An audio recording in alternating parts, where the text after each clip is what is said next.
We'll call the meeting to order. If you'll all please rise for the invocation by Supervisor Watson and the salute to our flag by Supervisor Sockwell. Ladies and gentlemen, let's please take a moment for the remembrance of all the innocent victims of 9/11, 2001.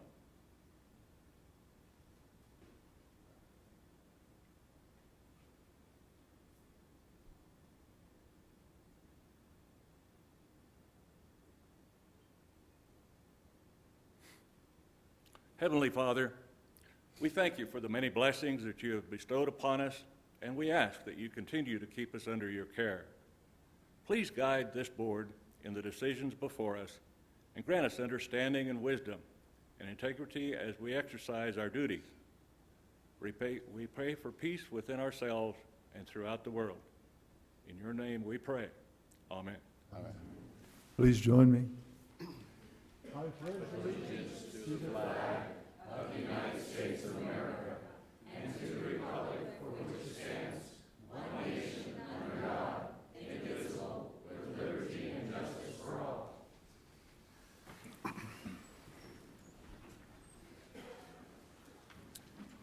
Need a motion calling for a executive session to be held October 15th, 2012 at 9 a.m. So moved. Second the motion. We have a motion and a second. No further discussion. All in favor signify by saying aye. Aye. Aye. Any opposed? Same. Motion carries. Committee and legislative reports. Supervisor Sockwell, you have I anything? have nothing this morning. Supervisor Watson. None this morning. Manager report. County Manager Walker. Nothing, Mr. Chairman. I need a motion to approve August 6th and August 20th Board of Supervisors meeting minutes.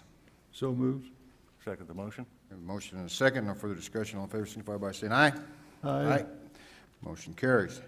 I'd like to call Deputy County Manager Susie Duranzo Perella to give a presentation on Mohave County's Veteran Administration Supportive Housing Program. Ms. Duranzo. Thank you. Supervisor Johnson, Supervisor Sockwell, Supervisor Watson, good morning. In April 2012, early this year, Mohave County was privileged to get some funds from the U.S. Housing and Urban Development, and we were able to roll out a very important program for Mohave County, and it's called the VASH program. VASH stands for Veterans Affairs Supportive Housing Programs. It's actually a joint partnership between U.S. Department of Housing and Urban Development and U.S. Veteran Affairs and Mohave County in honor of the veterans who are here in our community. HUD, as we call it, the Housing and Urban Development, provides the housing assistance through its Housing Choice Voucher program, and it is intended to be able to help veterans alleviate problems of homelessness and be able to move them from being homeless to a permanent housing. The VA will provide support services, medical services for them. The program is a partnership between the two agencies wherein we get referrals from VA, they refer them to Mohave County, and in turn, Mohave County will provide the housing assistance for our veterans. To date, Mohave County has gotten approximately $136,000 for this program, which is committed to assist approximately 25 families, veteran families in our community. Approximately 17 families are currently housed, and 5 more are currently on the works to be assisted by our program. We had developed a lot of interest in the community, and we have developed what we call a waiting list or an interest list with VA so that other veterans who are in the area that may be eligible for our program will be put on the list, and this would help us get vouchers more for our community. There has been a great need for housing for our veterans, and the moment we rolled out the VASH program, we have developed a lot of partnerships with a lot of individuals, organizations in the community. This is a way of Mohave County honoring our veterans for the service they have done, and we want to roll this program in our community to be able to help them. This morning, I had planned to bring before you one of our housing participants who was a veteran of World War II, Miss Lucy Alderson. Unfortunately, I could just show the picture here. Miss Lucy is not able to join us this morning. She is having some medical problems right now, and it is unfortunate. She was very excited to come meet the Board of Supervisors and probably fellow veterans who are here this morning. Unfortunately, she couldn't make today, and due to some medical problems, she will not be able to join us. But she is a clear example of the participants we have. She is a veteran of World War II. Lucy is a medical technician of the Naval Hospital out in Oakland, and she served 1944 to 1946 and helped the military personnel from the Pacific when they came here. So with that, I would like to turn it over to Mr. Johnson, and I would like to be thankful to the Board of Supervisors and also the community for all the partnership we have developed based on helping our veterans. This is a way to serve them and honor them after their service to our country. Thank you. Thank you very much.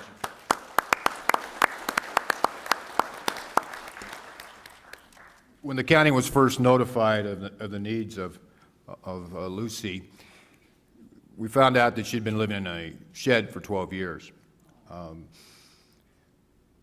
I was worried that the county would not be able to respond quick enough to find her adequate housing in a timely manner.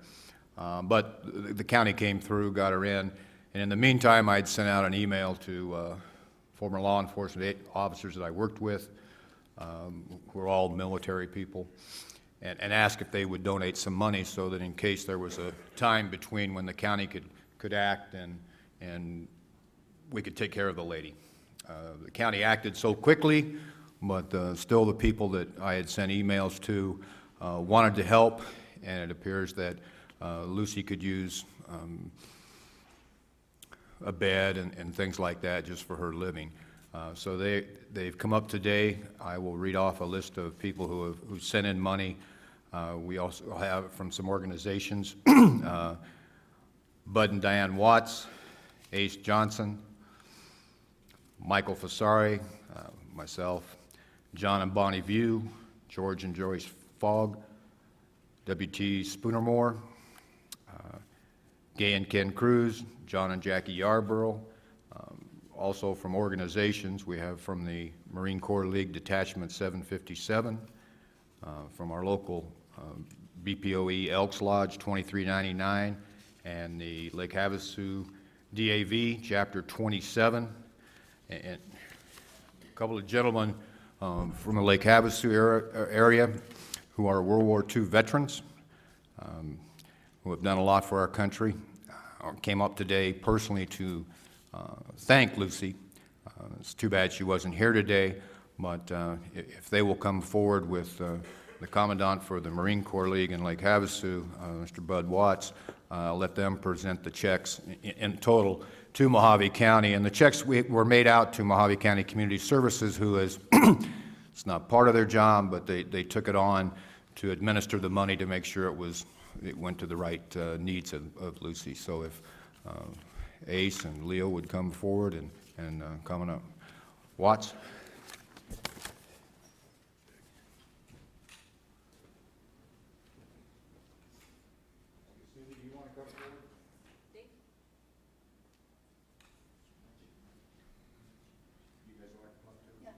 Dave Wolf and I, who are part of Community Services, will receive the checks on behalf of Lucy.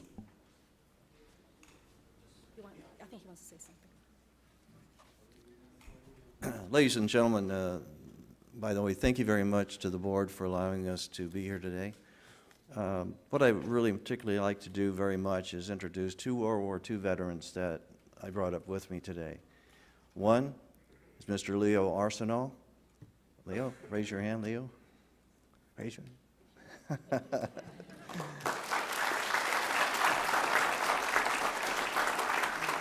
Leo served on the Pacific campaigns. He served on Guadalcanal, Okinawa, one other major, and also Peleliu. And I don't know if you know about Peleliu, but the Marines lost 60% casualties in that battle. Ace Johnson. Ace was a navigator on planes flying over Germany. On his 16th mission, he was shot down. There's a lot of story in that when he went down, and they survived that crash, but some of the stories I can't tell you. But he ended up being a prisoner of war for the remainder of his time. So Ace Johnson is one of the spectacular people in our city that we're very, very proud of, both he and Leo.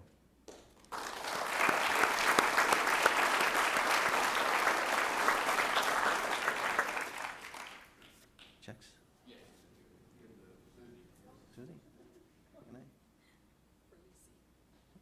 Susie? Susie, if I may, this particular check is on behalf of Marine Corps League Detachment 757, of which I'm the commandant, and it's for the amount of $200.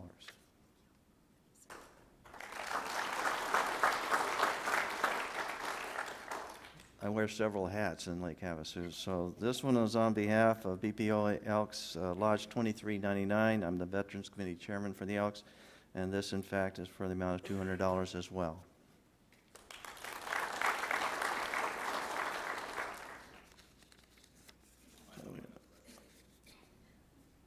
And okay, and then we have several, one from Ace and one from myself for $100 each. I'm also the Senior Vice Commander for the DAV in Lake Havasu, and we couldn't get a hold of our treasurer in time, so we're going to have a check, Mr. Johnson, for you in the amount of $200 be delivered to your office on behalf of Ms. Alderson. And the rest of these? Okay.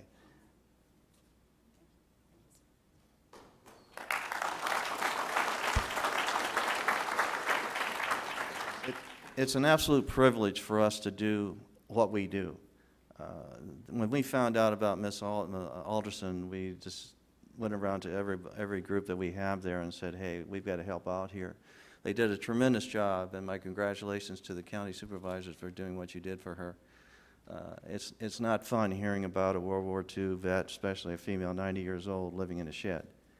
So on behalf of all the organizations that, and the personal individuals that donated money for the assistance here, thank God for you, and thank God for all that you do for this county and for our state of Arizona.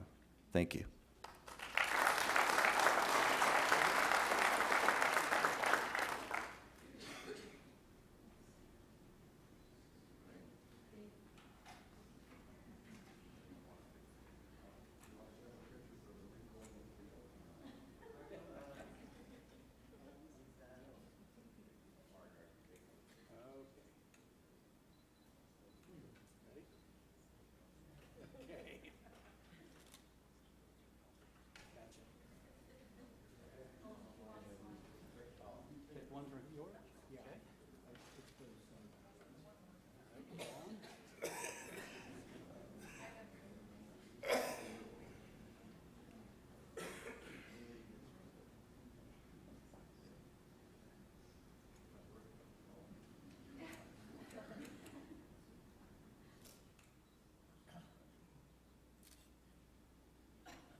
On behalf of Lucy, thank you very much, Mohave County.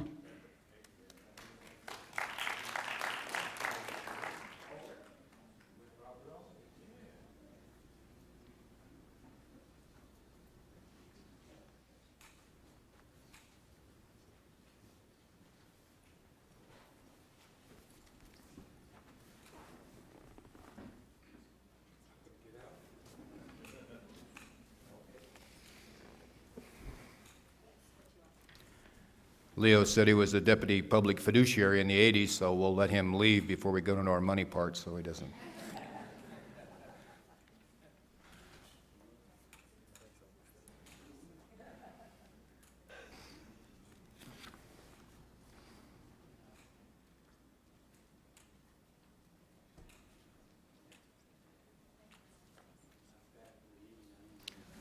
Am I introduced? Hey, Ron.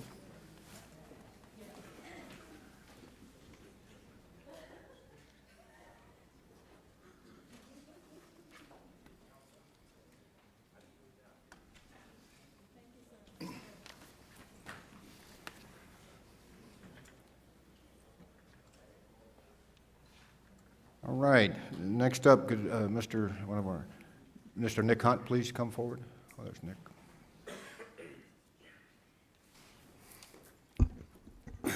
Good morning, Mr. Chairman, Supervisors. Thank you very much for the opportunity.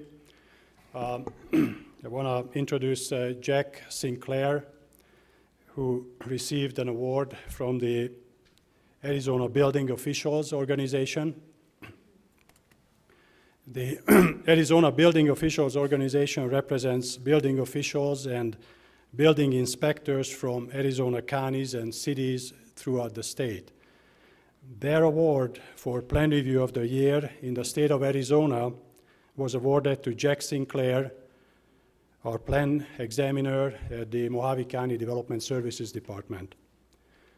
This elite recognition on the state level is given each year, recognizing outstanding achievement in the field of building plan review and helpfulness to the public.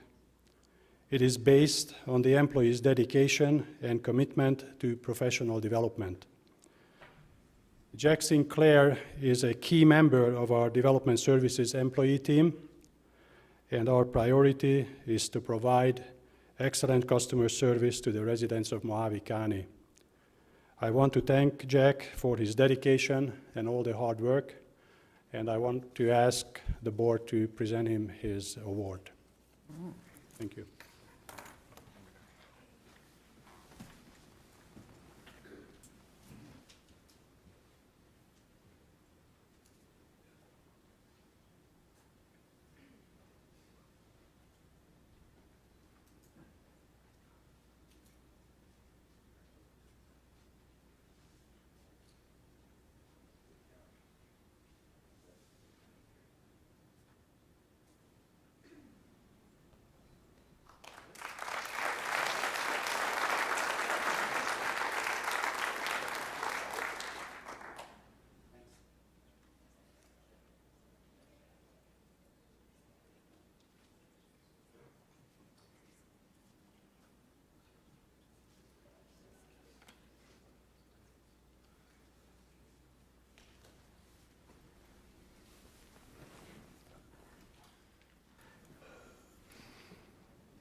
Mohave County Clerk of the Board, Barbara Bracken, and Deputy Clerk Linda Romero are retiring after many years of service.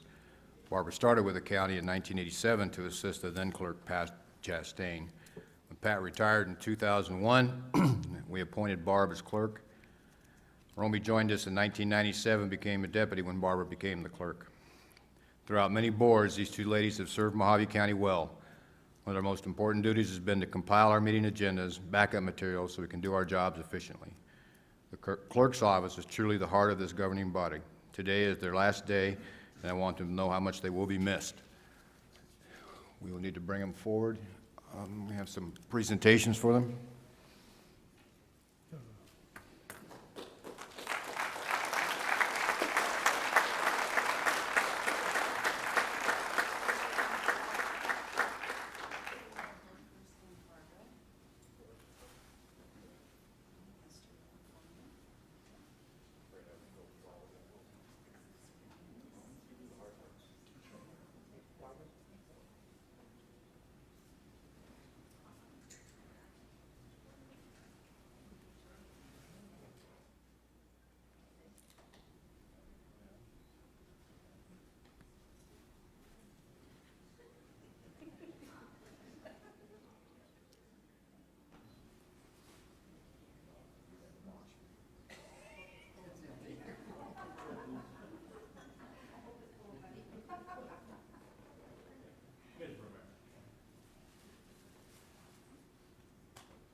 now to bring the tone of the meeting down. We want to have a presentation from our County Supervisors Association. But first, we'll ask Supervisor Tenney to come forward.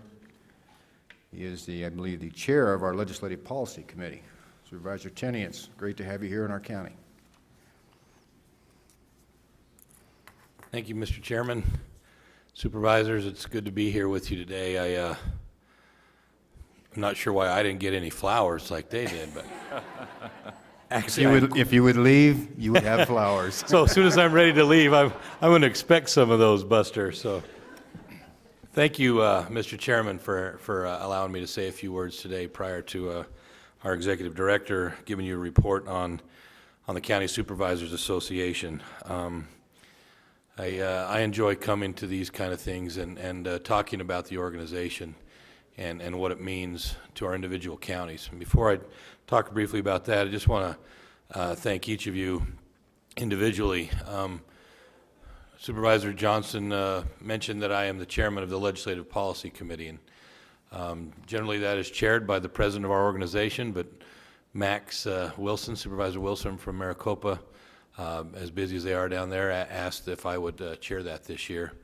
And I was certainly more than willing to do so, and have enjoyed very much the work that we've all been able to do together. And Buster, you've been an integral part of that, and weighing in on our weekly calls during the session and meetings, and making sure that we're trying to point the legislature in the right direction as it pertains to counties.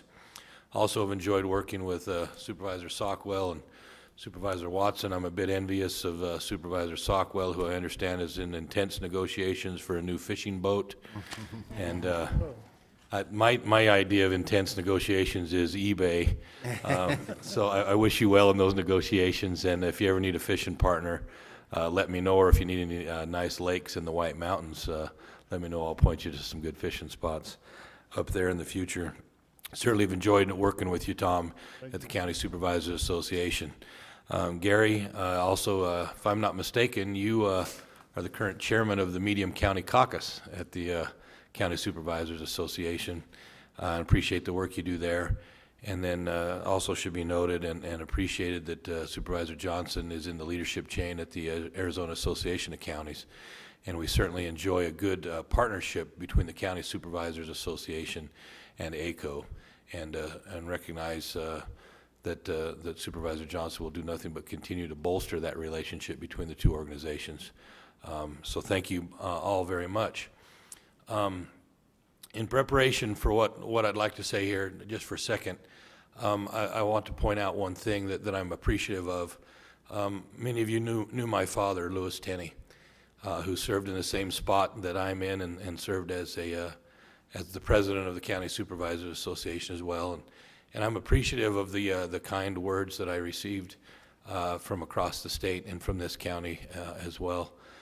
With my father's passing this past month, it was certainly not an easy time for us, but it was made much easier with phone calls and cards, letters, text messages, and emails from people like yourselves. So thank you all very much. One of the things that I'd like to point out, and I spoke of this at my father's funeral last month, was that Dad, in all of his seemingly endless years of community service, always reminded us kids that the world is run by those who show up. And I would like to commend the members of this board for being those kind of men who show up and make a difference for their community, as was witnessed today with what you all have done for Lucy. It's obvious that you all understand the importance of showing up and making a difference in the lives of your citizens. And I would like to talk about that just briefly in context of the County Supervisors Association.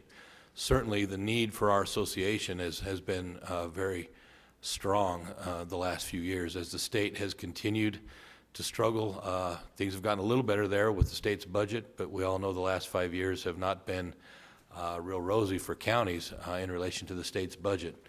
The state has now, in the last 5 years, taken about $340 million from counties to balance their budget.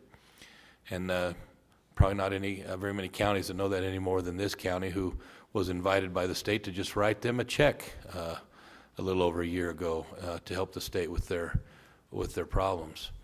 Now that being said, we made significant progress over the last couple of years in getting the state to ratchet that back.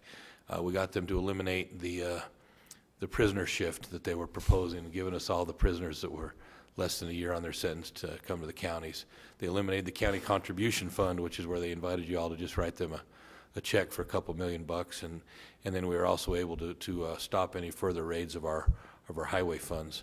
I submit to you that those things, those improvements that we made with the state in regards to those issues didn't happen just because some supervisors across the state pick up the phone and make a couple of phone calls. It happens because you recognize the importance of being down at the legislature and putting your face in front of those elected officials and explaining to them what it does to your county, to your citizens, to the people of this area when they continue to make life harder for you by taking that hard-earned taxpayer money and taking it away from the area it's supposed to be spent here on county services and redirecting it to the state. So thank you for being willing to show up and advocate on behalf of your constituents and all of the citizens of Arizona in helping the legislature to understand the importance of remembering counties as they do their budgeting. It's because of these efforts from you and the rest of us across the state that we've gotten these results from the state legislature in the past few years. We're not out of the woods yet, but we're making progress. And with that, I would like to turn the time to Mr. Sullivan. Also with him, Kristen Cipolla, who you know that works there as one of our legislative liaisons at the Capitol, is with us today. I want to turn the time to Craig, and then, with your permission, when we're done with our presentation, I'd like to be excused. As much as I'd like to allow Buster to buy me lunch when this is all said and done, one of the other hats that I wear in Sholo is that of the 8th grade football coach. And we have a big game against our rival Snowflake today at 4 o'clock, and my brother just happens to be the head coach at Snowflake. And so he's got a butt whooping coming to him, and I want to be there to witness it. So if y'all will excuse me when we're done, I'm going to sneak out the back as well as I can sneak. With or without flowers, Buster, I will be leaving. But anyway, thank you all very much, and I'll now turn the podium to Mr. Craig Sullivan for a report on the County Supervisors Association efforts this year. Thank you very much. Thank you, Supervisor Tenney.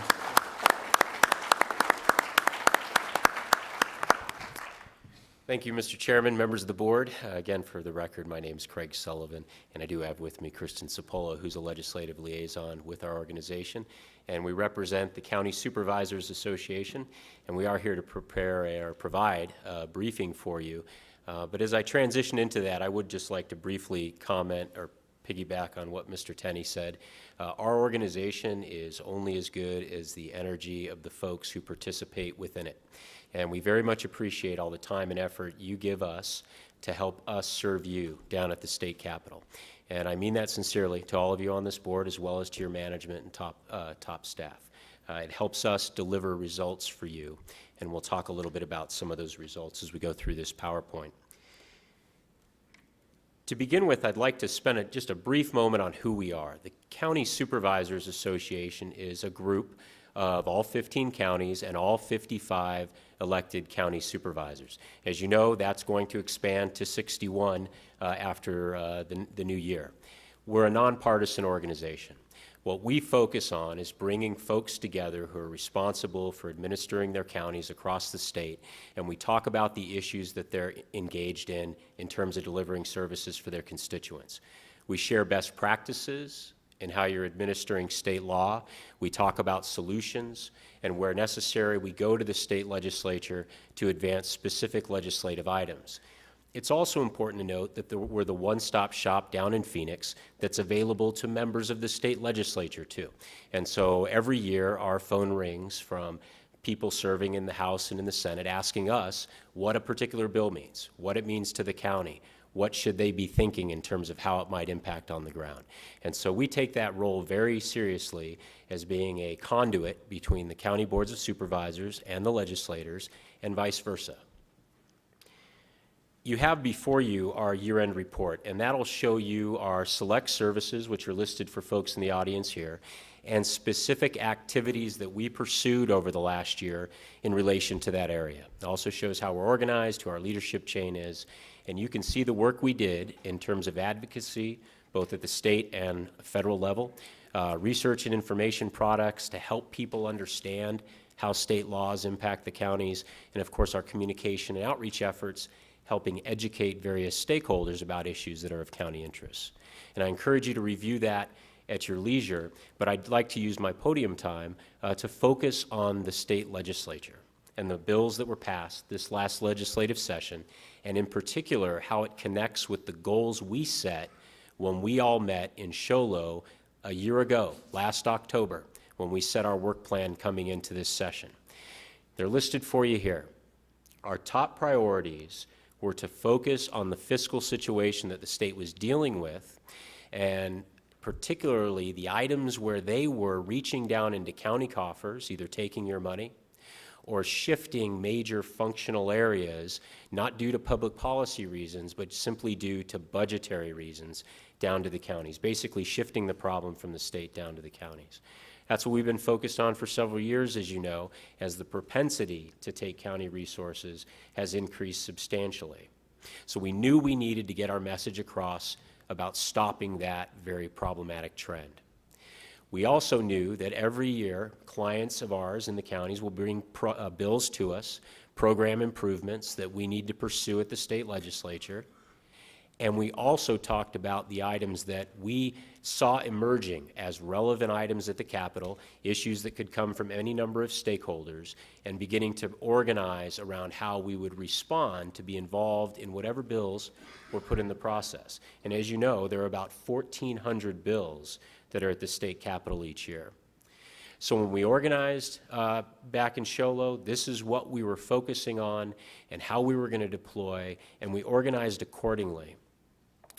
Now, it's very important to note that dating back to our meeting in October, we brought the governor in to meet with all of you, and that was critical because we knew she needed to hear directly from you on what was of concern. We had a very nice dialogue. She heard your perspective. It gave us great momentum on getting some of our issues addressed. When we left that original strategic planning meeting, we had to organize across all 15 counties to get the message out to legislators as well. And so there was a partnership with the supervisors and the sheriffs, the Association of Counties, the prosecutors, everybody that has a stake in these issues that can impact your operations. And over the course of the fall, we all coordinated an education effort. And we saw that that paid significant dividends very early. In December, the governor was very enthusiastic to come back and meet with you at our board meeting in Phoenix to announce to you that she was on our side as it would relate to getting rid of the triggered prisoner shift. This is where they were just going to send a lot of prisoners to your county jail and let your taxpayers foot the bill. She was going to help us in getting rid of the contribution funds.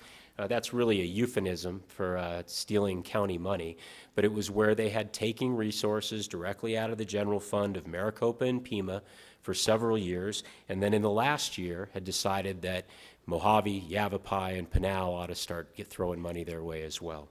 It cost this county a substantial amount of money, about $1.3 million. We wanted to get rid of that, and the governor reported to you at our board meeting she was going to help do that. There were other items that were going in our direction as well. When we met with President Pierce in the Senate and with Speaker Andy Tobin in the House, it was clear in that initial meeting that they had heard from all of you as well in their districts. And so we talked about the need to address our priorities, and the results were achieved fairly early in the legislative session because of the mobilization of all the counties working through the fall, focused on a common goal. And so we were very pleased with that outcome. It's not to say that there's not impacts that are in the county, but there was substantial improvement. We had about $93 million of impact in the fiscal year 12 budget. We were able to make $50 million worth of gains. Most of that related to using HERF dollars, road building and maintenance dollars here, that had been shifted to fund a state agency, the Motor Vehicle Department. We were able to partner with the private sector and others to get those dollars restored to your county. I mentioned the contribution funds and others. There were significant progress in the right direction. It's not to say that there's not big impacts for you, as I mentioned. I want to quantify them here for you, and I think it's important for people in the audience. The state budget currently relies on $1.7 million in fiscal year 13 of your taxpayers' money. Things that would be used here, would be on your roads and other activities are being sent to fund certain state services. When we put that next to the lost revenue streams that were yours and then diverted to the state, you're carrying about $1.8 million that was your money that's helping fund state operations. It's a problem, but there's been significant improvement, as I mentioned, but it's really important that our legislative leaders know that the recession's not over, the impacts are not over, and there's still some work to be done. Now, another point I'd like to make sure everybody understand, linking to the issue about the recession not being over, is that the aggregate impact to all 15 counties by the state over the course of the recession is about $331 million. 9.8 of that came out of Mohave County. 4.8 of it was money you would use on your roads, and it's being used to fund state agencies. These are big dollars when we start adding them up. And what I've not put in here, Mr. Chairman and members, are the myriad cuts that happened to state agencies, things where we had partnerships with the Department of Environmental Quality, Department of Health Services, and others, where there was resource sharing on activities. Those have all been cut largely. And while we understand that those had to be done, it's just important to know that there was a lot of damage that was done to the cost-sharing relationship, and more was put in your budget that you were going to have to carry. Now, I may be speaking a little negatively about some of the activity as it relates to county resources and legislative activity, but I want to be very clear that our partnership with the legislature is growing stronger each month that we work with these folks now that their immediate crisis has improved. And I think they deserve some accolades about how they did balance the last budget. They had some difficulty about looking over the horizon and trying to plan for multiple years. That's something you do all the time. But the legislature had gotten focused on lots of one-time gimmicks, rollovers, fund sweeps, and doing everything in one-year increments. Well, there's still a lot of those gimmicks in the budget, but they did a better job of looking to the future. And that's what this graph will show you. They're looking into about structural balance in fiscal year 14 and 15. What will happen with the implementation of federal health care, and what's that going to cost the state? What's going to happen with the falling off of the temporary sales tax? They tried to incorporate all those factors and at the same time save about $450 million just in case, a mechanism to prepare. And so we're very pleased with the wisdom that they're beginning to apply to their budget. I think it's a testament to the governor and the legislative leadership who worked very well this last session, and I think we'll anticipate similar results in terms of promoting state stability going forward, and I think that's a good sign for counties because when the state's sinking, they pull everybody down they can, but now that they've stabilized, I think it will improve the partnership substantially. Now, the budget was our primary priority, but we do work on a lot of bills, and I'd like to speak a little bit about some of the bills we worked on. I'm not going to talk about each of these, but I'd be happy to answer any questions that this board may have. I mentioned at the outset that we take a package of client bills. There are 11 listed for you here. 4 of the bills that were approved by our board were signed into law. One was vetoed, related to preferences for local purchases, and that's a dialogue we've been having with the executive office over the course of the summer. One, there was an administrative solution found, and we always try to promote that. If we have a bill that we think is important, but we're able to solve it within an administrative process, it's the most efficient way to get things done. The issue this year was related to Mohave County, and I appreciate the work that its county management did to solve that issue here internally, so we didn't need to move that bill forward. And then there were a series of bills that when we got into the process, we recognized that they weren't viable because of major issues with other stakeholders or just the political climate. And through that learning process, we chose them to move them aside. And those are items that we'll look at again this off season. But to the extent, if we're able to address issues, we may move them forward. But if the issues continue to be fatal that held them back in the first place, we'll have to keep them on the table.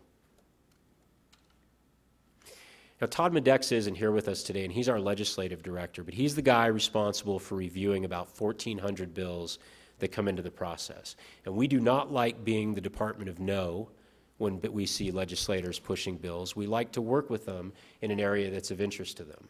And what this shows you here are many of the bills that came into the process. We had no idea they were going to come out. They were important to a legislator. They impacted your authorities.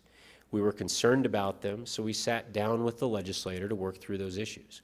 And each of these moved forward in their own course, having been amended in a way where they responded to the issues that the counties had and resolved those issues as we saw them. And so it was a real testament to the partnership with those local leaders. But it's also an indication of the many stakeholder meetings that Mr. Medexa and Ms. Sapola have to spend their time representing your interests down at the Capitol. Now, not every bill we were able to come to resolution, and so there are several listed for you here that we just simply had to educate members of the legislature why we opposed them. And it resulted in these 4 bills not moving forward. There's a common theme here, and I'd like to focus on it. Regulatory reform was a very important issue 2 years ago, and we partnered in an effort to do a major regulatory reform package that we're still trying to work out some of the glitches as it comes down into our operations. Some interests brought new regulatory measures back. And specifically, I'm talking about 2570, House Bill 2827, Senate Bill 1470. Each of these bills, as we partnered with the people who were interested in them, demonstrated to us, though that were well-intentioned, they were going to impact your ability to be responsive to your constituents. And so we simply had to oppose them, and they were defeated by the legislature, and we appreciate the support we had. But we also know that this dialogue has to continue, and so we're in stakeholder meetings now with particular interests that may result in some of these bills coming back.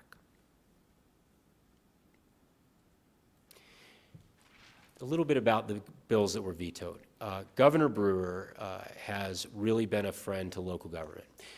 She takes your calls, she comes to our board meetings, her staff is always available.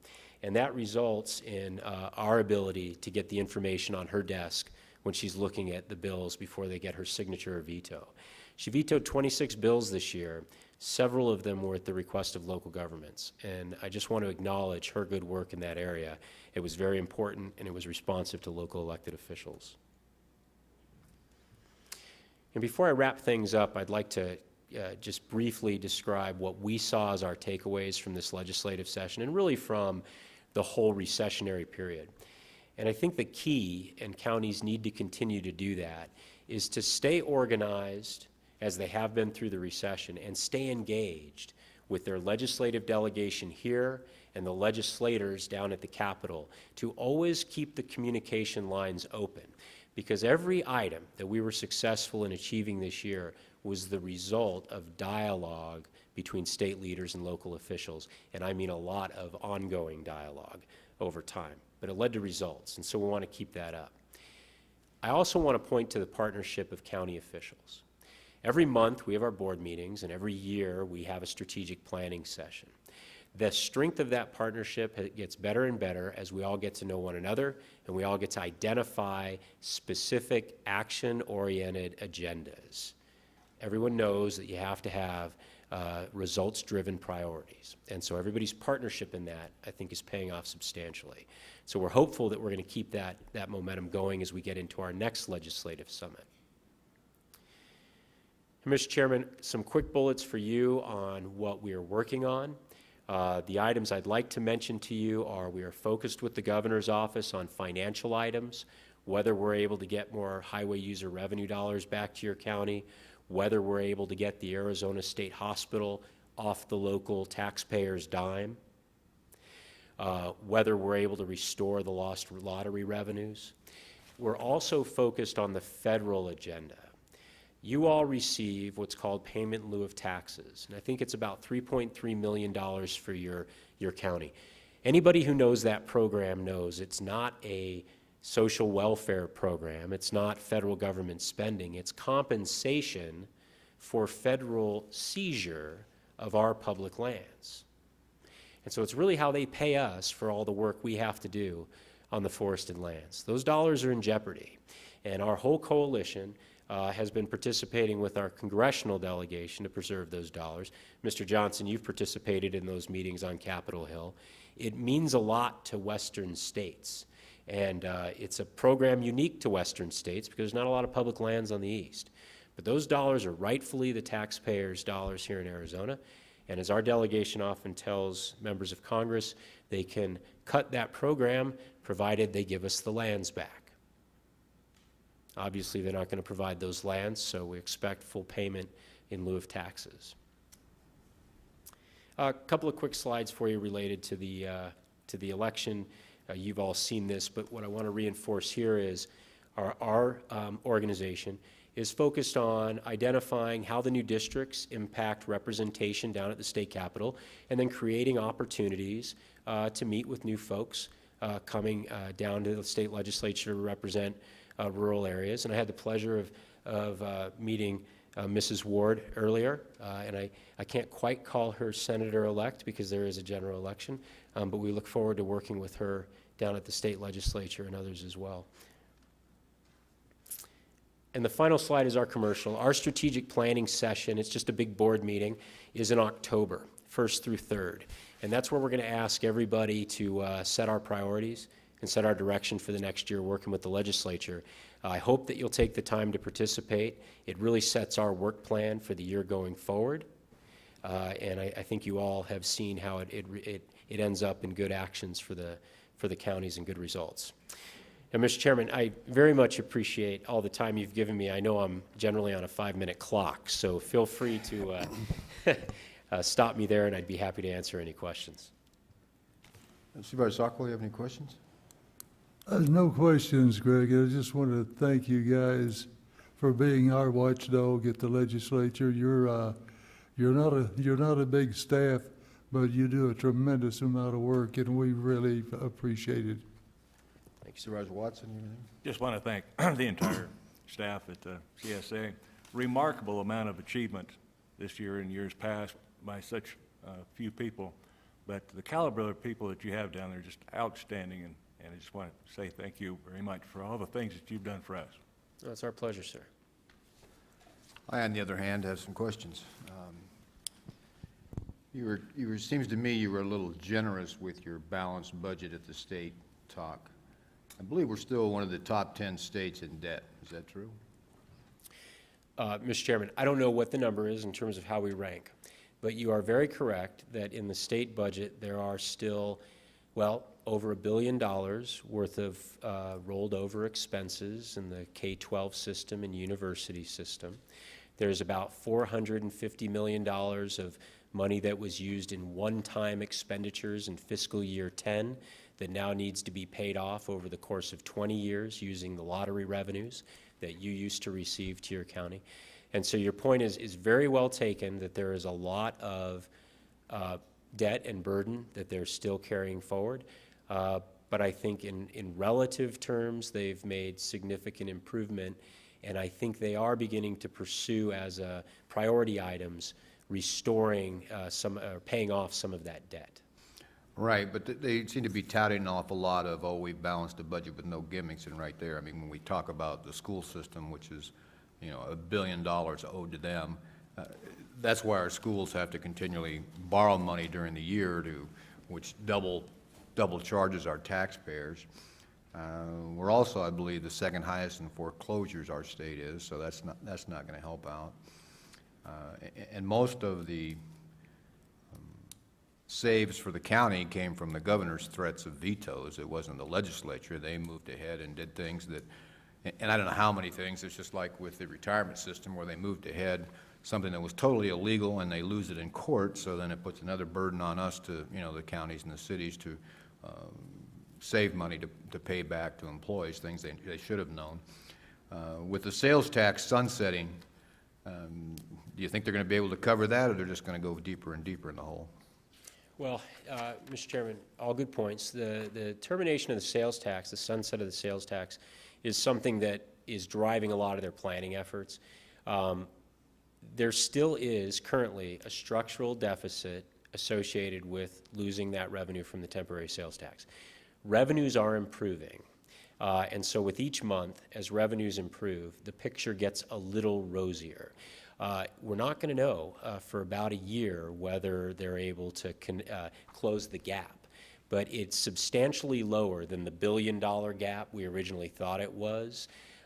The wild card is really the federal health care implementation. And this legislative session, there will be a substantial amount of focus on the implementation of the federal mandates and what health care is going to look like in Arizona, and probably more importantly, how's it going to get funded.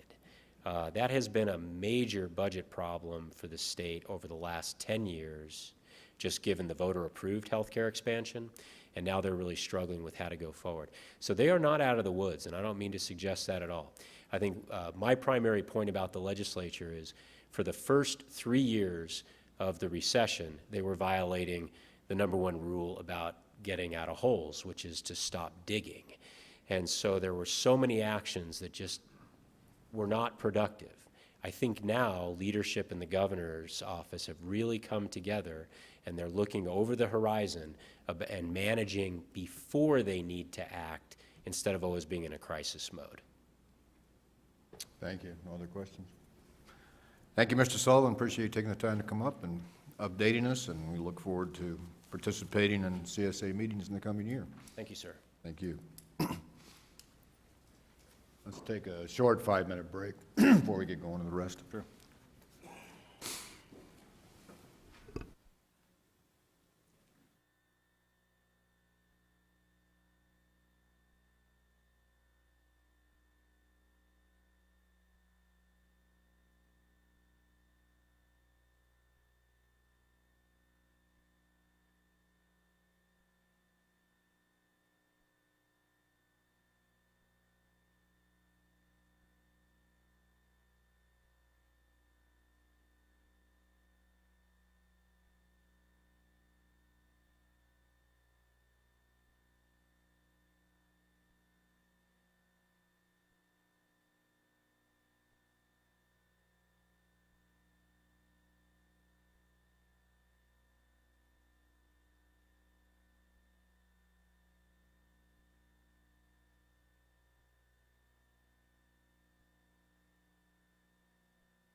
We still have a lot of things to do between now and December.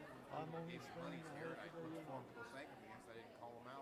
still have something to do between now and December. Nice, yeah. I want to thank you for all you, I told Jackie, I said he's been a great supporter. I don't have, I don't have anything fine. on my agenda. Recognize him before you go back into session. They have done this.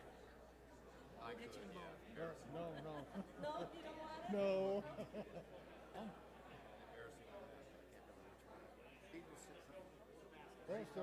Buster, they sure do. Got it.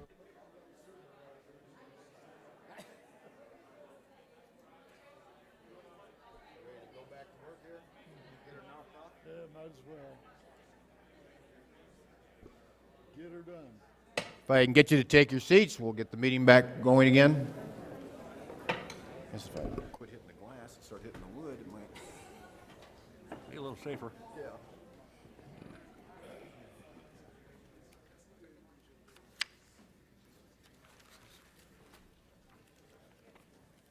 All right, next up is our consent, and that will be items 5 through 63 minus 47, which has been pulled. Supervisor Sockwell, do you have anything you'd like to take off the consent? No, nothing. Supervisor Watson? None to pull.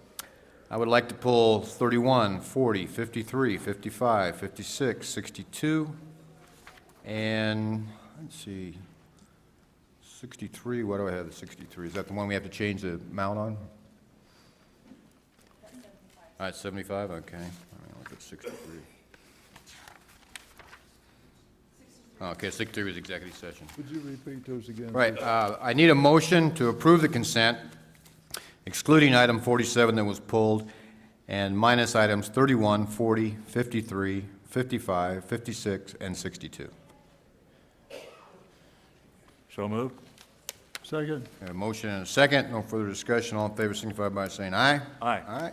Any opposed, same sign, motion carries. First item is item number 31. I would make a motion for discussion. Second. Motion for discussion, I guess. Okay. I'll second the motion. Reason I pulled this off is the board previously had approved going out to add additional courtrooms. I don't think it was the understanding of the board that we were going to add on to the buildings. Seeing the plans that have come out so far, it looks like we were adding on to what we had, and I was curious, maybe is Deputy Manager Levac here?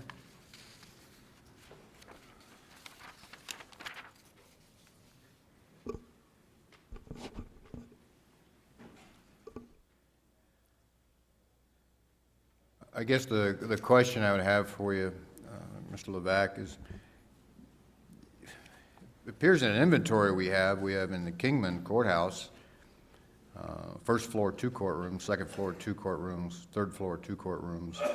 Kingman Justice Court, they got 2 courtrooms. Bullhead has 3 courtrooms. North Canyon has 1. Lake Havasu has 3. We have 9 courtrooms that are utilized by the Justice of Peace or city magistrates and 8 superior judicial officers. So we have extra courtroom already. Can you explain to me why we'd be looking at taking a building that already is squared, and the board has approved doing that, and I guess adding more space on when you already have more courtrooms and judges? Again, I'd have to defer to Judge Gertler on that in terms of how he allocates courtrooms to his judges. May it please the Chairman, honorable board members, administration, and council. The initial petition that was brought before the board had as an exhibit attached to it the scope of the work that was to be completed. The scope of the work included not only the tenant improvements within the existing building, but it also included the Sally Port. And the Sally Port is the addition that we are speaking of. So the actual exhibit and the petition to the board was for architectural plans for the tenant improvements and the addition. I think that to a great extent what we are dealing with here is semantics, because legally speaking, when we drafted the resolution, Tenant improvements is defined as anything that is necessary for the tenant to be able to complete its business. And the existing building, the space that we're looking at improving, has a sally port within it to serve the 3 existing courtrooms. Since that area is going to be, modified into a courtroom, we needed to move the sally port outside the building. And that's why when we brought the original petition, we simply referred to it as tenant improvements, because the sally port is a reasonable and necessary item that we need in order for the court to conduct its business. Now, the issue with Lake Havasu is twofold. I mean, number one, with the 7th Division, each one of the courtrooms will be fully utilized. As we sit here today, we have had issues with 4 judges in Havasu at the same time using 3 courtrooms. We've had situations where we have had 5 judges in Lake Havasu City needing to use 3 courtrooms. And that has created the issue or the problem. The courtroom in Bullhead City is used 4 days out of 5. To be blunt with you, the courtroom can only be serviceable on a basis where we have a judge come in and utilize it. And the reason for that is we do not have, chambers, an area for the judicial assistant. We do not have office space for a courtroom clerk. We do not have office space for a court reporter. So the courtroom is available. It is being used on average 3 and 4 times, sometimes 5 times a week, depending if the bankruptcy court is utilizing the facility. But that doesn't turn around and cure the problem that we've had in Havasu, where we many times have 4 and sometimes 5 judges. If, for example, Judge Burke is coming in on a conflict matter as a visiting judge, and we only have 3 courtrooms. And we do need to have a courtroom for the 7th Division.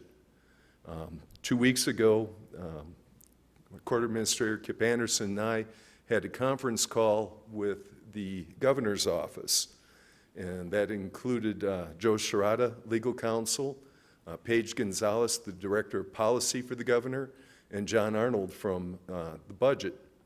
And Mr. Sherrata gave us permission to represent to the board that the governor has given approval for the 7th Division.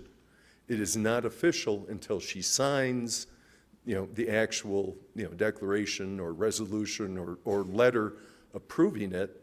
However, she was off at the Republican National Convention, and, understandably, when she came back, she has many things to deal with. So we're anticipating getting that official letter approval for the 7th Division virtually at any time now. So that is the reason for the issue being brought back to the board. The contract with Selberg and Associates is for $47,500. The resolution that the board passed approved architectural contract provided it was for less than $50,000. We're simply here because of the semantical issue that we included within the resolution, tenant improvements, understanding or thinking from our standpoint that that included the actual modifications within the building and the sally port as compared to saying tenant improvements and addition. I would think you're talking about you have 4 and 5 judges down there and only 3 courtrooms. Wouldn't that be more of an assignment problem, somebody not using the best use of their courtrooms? I mean, why would you assign 5 judges if you only have 3 courtrooms? Well, the issue with the 5 judges came from the standpoint of there being a conflict. And, you can have situations where, that judge is coming in, we think that we have courtrooms that are available, but lo and behold, you have an emergency petition for an order of protection. You have another person that comes in and wants a temporary restraining order. Now, all of a sudden, someone that wasn't anticipating or expecting to utilize maybe that courtroom so that we had the courtroom space available for what was calendared that day, we have no ability to turn around and stop someone from beating a spouse. And that spouse coming in and saying, I need an emergency order of protection. Well, I'm not sure about the other courtrooms, but I've been into the Havasu, and it's not like there's a Walmart where there's a long line waiting for people to get in where they're running court 8 hours a day, 5 days a week. There seems to always be space. But that part aside, I guess the tenant improvements I didn't understand because we already had a Sallyport. And that's what I was curious if the other members knew about that, because I don't know if Manager Walker, I guess you probably had something to do with Public Works because of our parking. I mean, because this does cut a chunk out of our parking, and those issues come up. And then with, we do have 2 new supervisors coming on in January. We're going to have mandatory that we have officers for those people. I don't know if this is something that maybe we should wait till after the first year and have the 5-member board decide. Mr. Chairman, certainly the way with the approved budget, it's going to be an immediate requirement after the first of the year for a mid-year budget review. If there are still confusion remaining in here, perhaps this item could be tabled and brought back as a part of the long-term planning of the next board and a part of that mid-year review to set new budget priorities based on the fact that you're bringing on new supervisors who are going to have, which is going to mandate that the budget be changed from what it is today. I would point out, Mr. Chairman, that this board has already approved the resolution, and the resolution was based upon the exhibit that referenced tenant improvements and the Sallyport. All we are discussing here today is literally the contract, the architectural contract, and the resolution that this board passed allowed the court to utilize court money, not general fund money, but court money, to retain an architect to prepare the plans, provided it was for less than $50,000. And we have already worked out the terms of the contract with Selberg and Associates. We have the full scope of the work, and the amount of the contract is for $47,500.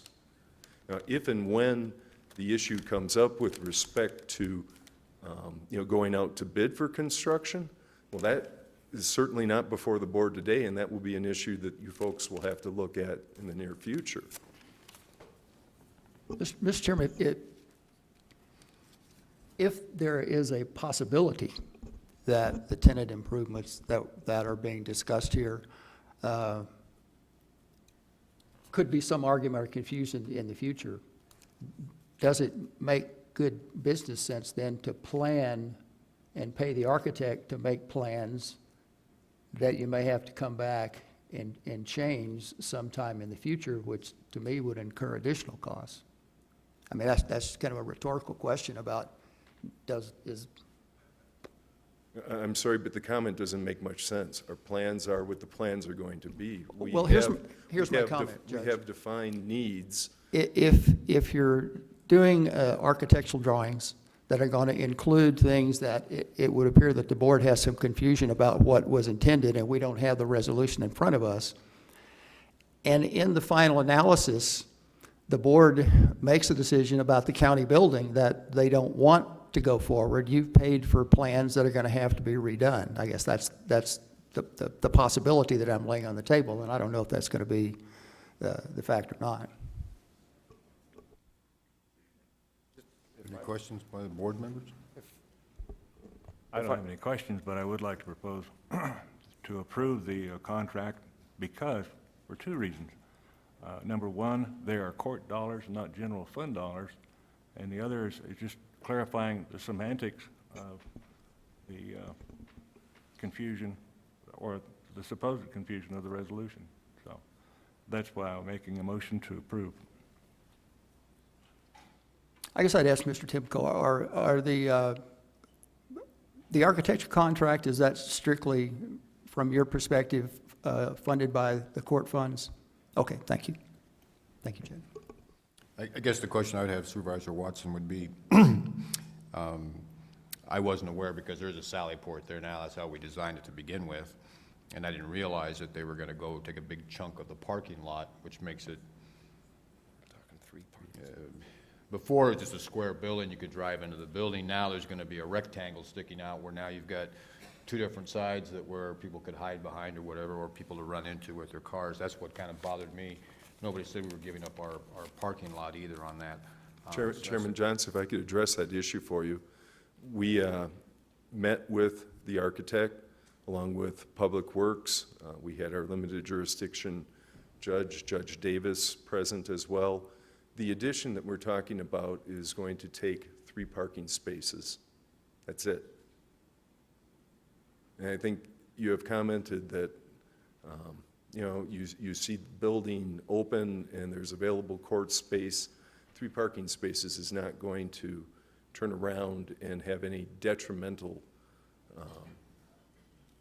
aspect with respect to the customer use.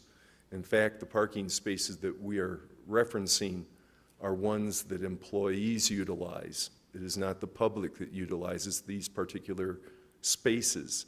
So if it is going to be an issue, the employees will have to, 3 employees will have to park along the far eastern wall, and we'll probably have an additional 50-yard walk to the building, and that's about the extent of the detriment concerning the lost parking spaces. Well, I looked at it, I didn't see the measurements on it, or I didn't look at them closely, I just saw a huge box going out, and what it takes away too is the driving distance, because now where you had the people, you know, being able to park in, you still have people going in and out in that area, which bothers me a little bit from the traffic standpoint, but I guess we did have a motion on, was there a second?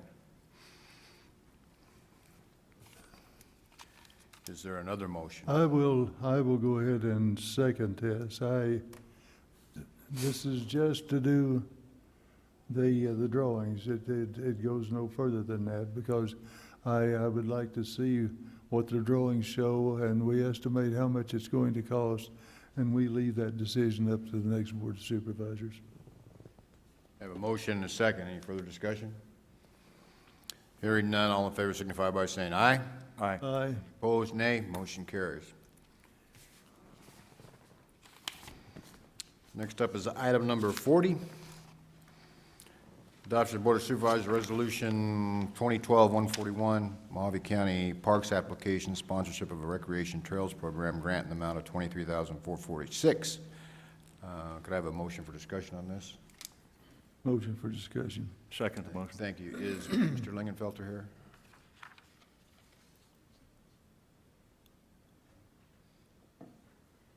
He's not here. Is this his grant, or do we have somebody else here that could address it? I believe it would be a Parks grant. Oh, okay. Mr. Letowski, I wonder if you could just go over this, because it's something the board was behind as an economic development tool with the Trails program, and we just think it's really great that you've gone out and gotten a grant to help out on what we've done already. Maybe just explain it to ourselves and the other people here who might not know about it. Yes, I'd be happy to. Chairman Johnson, Supervisor Watson, Supervisor Sockwell. The Dolan Springs Open Space Committee has approached Mohave County Parks, and Parks is enthusiastically recommending for the county to sponsor this grant application for the installation of a new vault restroom that would be placed at the trailhead at the Dolan Springs trail system. Currently, there is no such restroom facilities in the Dolan Springs trail system, just north of the Dolan Springs Central Business District area. And what this grant allows us to do is make application through the Federal Recreational Trails Program to obtain $18,900, which would cover the cost of the restroom, the vault restroom itself. It's a restroom that is very easy to maintain, has an anti-graffiti coating, and is exactly the same type of restroom that we've successfully installed up at the Wallapai Mountain Park. And that's really proved to be a useful facility for us. Parks would, as part of the sponsorship, provide in-kind services to install the restroom with materials and equipment. So it's a real win-win, both for the users of the Dolan Springs Trail System, as well as Mohave County Parks being able to improve services for our community parks users. Thank you. Are there any questions of Mr. Letowski? Right up. We thank you very much and appreciate your, your effort in getting that. I'm sure it'll be a great asset for the community, too. Do you have a Make motion for motion to approve, Mr. Chairman. Second the motion? Have a motion and a second. All in favor signify by saying aye. Aye. Any opposed, same sign. Motion carries. Item number 53 is adoption of Board of Supervisors Resolution 2012-142, approving the canvass of the August 28, 2012 primary election. Can I have a motion for discussion? Motion for discussion. Second motion? Have a motion and a second. Thank you. Is Mr. Tempert here? And Mr. Chairman, oh, there he is. Okay, I thought I saw him going out. Maybe Kim Stewart, is she here also? Just wondering if they could come down and kind of go over the, you know, how the election fared as far as turnout and any problems you had, and see if the board has any questions of you if things were going to have to change in the future. Well, thank you very much for inviting us down. Alan Tempert, Mohave County Elections Director, Kim Stewart, Voter Registration Administrative Supervisor. We asked Kim to come along too because often questions involve voter registration as well as elections. So we kind of, you know, put our heads together, thought of a few things in case there was going to be such a, questions and thoughts. But basically, I'd like to say that I feel that this election administratively went as well as any election that I have been in the last 10 years here at Mohave County. There were very few problems that arose. And a lot of it had to do, well, I'm sure all of it had to do with planning. An election takes 6 months to plan. We started planning this a long time ago. We've known about it our whole lives, so to speak, but we've been planning it for an awful long time. As any process that goes on, be it an election, a wedding, or anything like that, little things do go wrong, things that are out of your control. We have 650 poll workers out in the field on election day. Try to manage that. We train them. Sure, we do a great job. It takes a 4-hour training session to train them, plus I do other optional training sessions. But everybody isn't going to do everything exactly perfect, all right? So you take the best that you can, you work with it. We have a turnover of approximately 1/3 every election. That means we lose over 200, 225 poll workers every election going into a major election such as this to do so, to then train these people to do the right acts to coming down.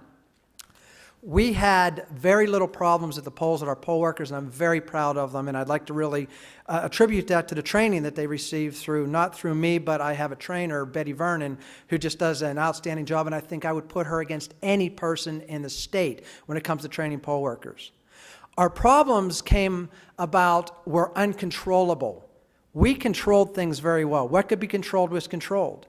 There might be things out there that I'm unaware of that people didn't bring to my attention, but what we had problems in was there was a voting precinct up in Littlefield area that we were unable to transmit results from on election night.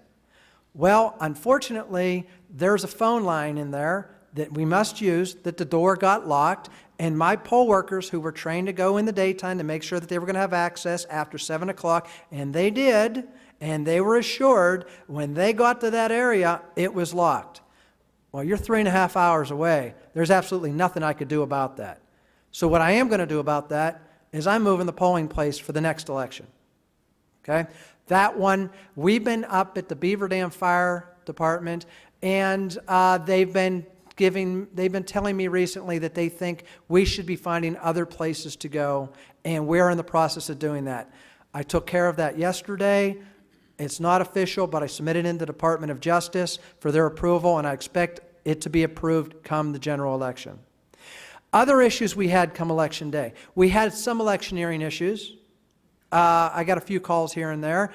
Mainly some electioneering issues of people not wanting to respect the 75-foot limit. There's been a law changed.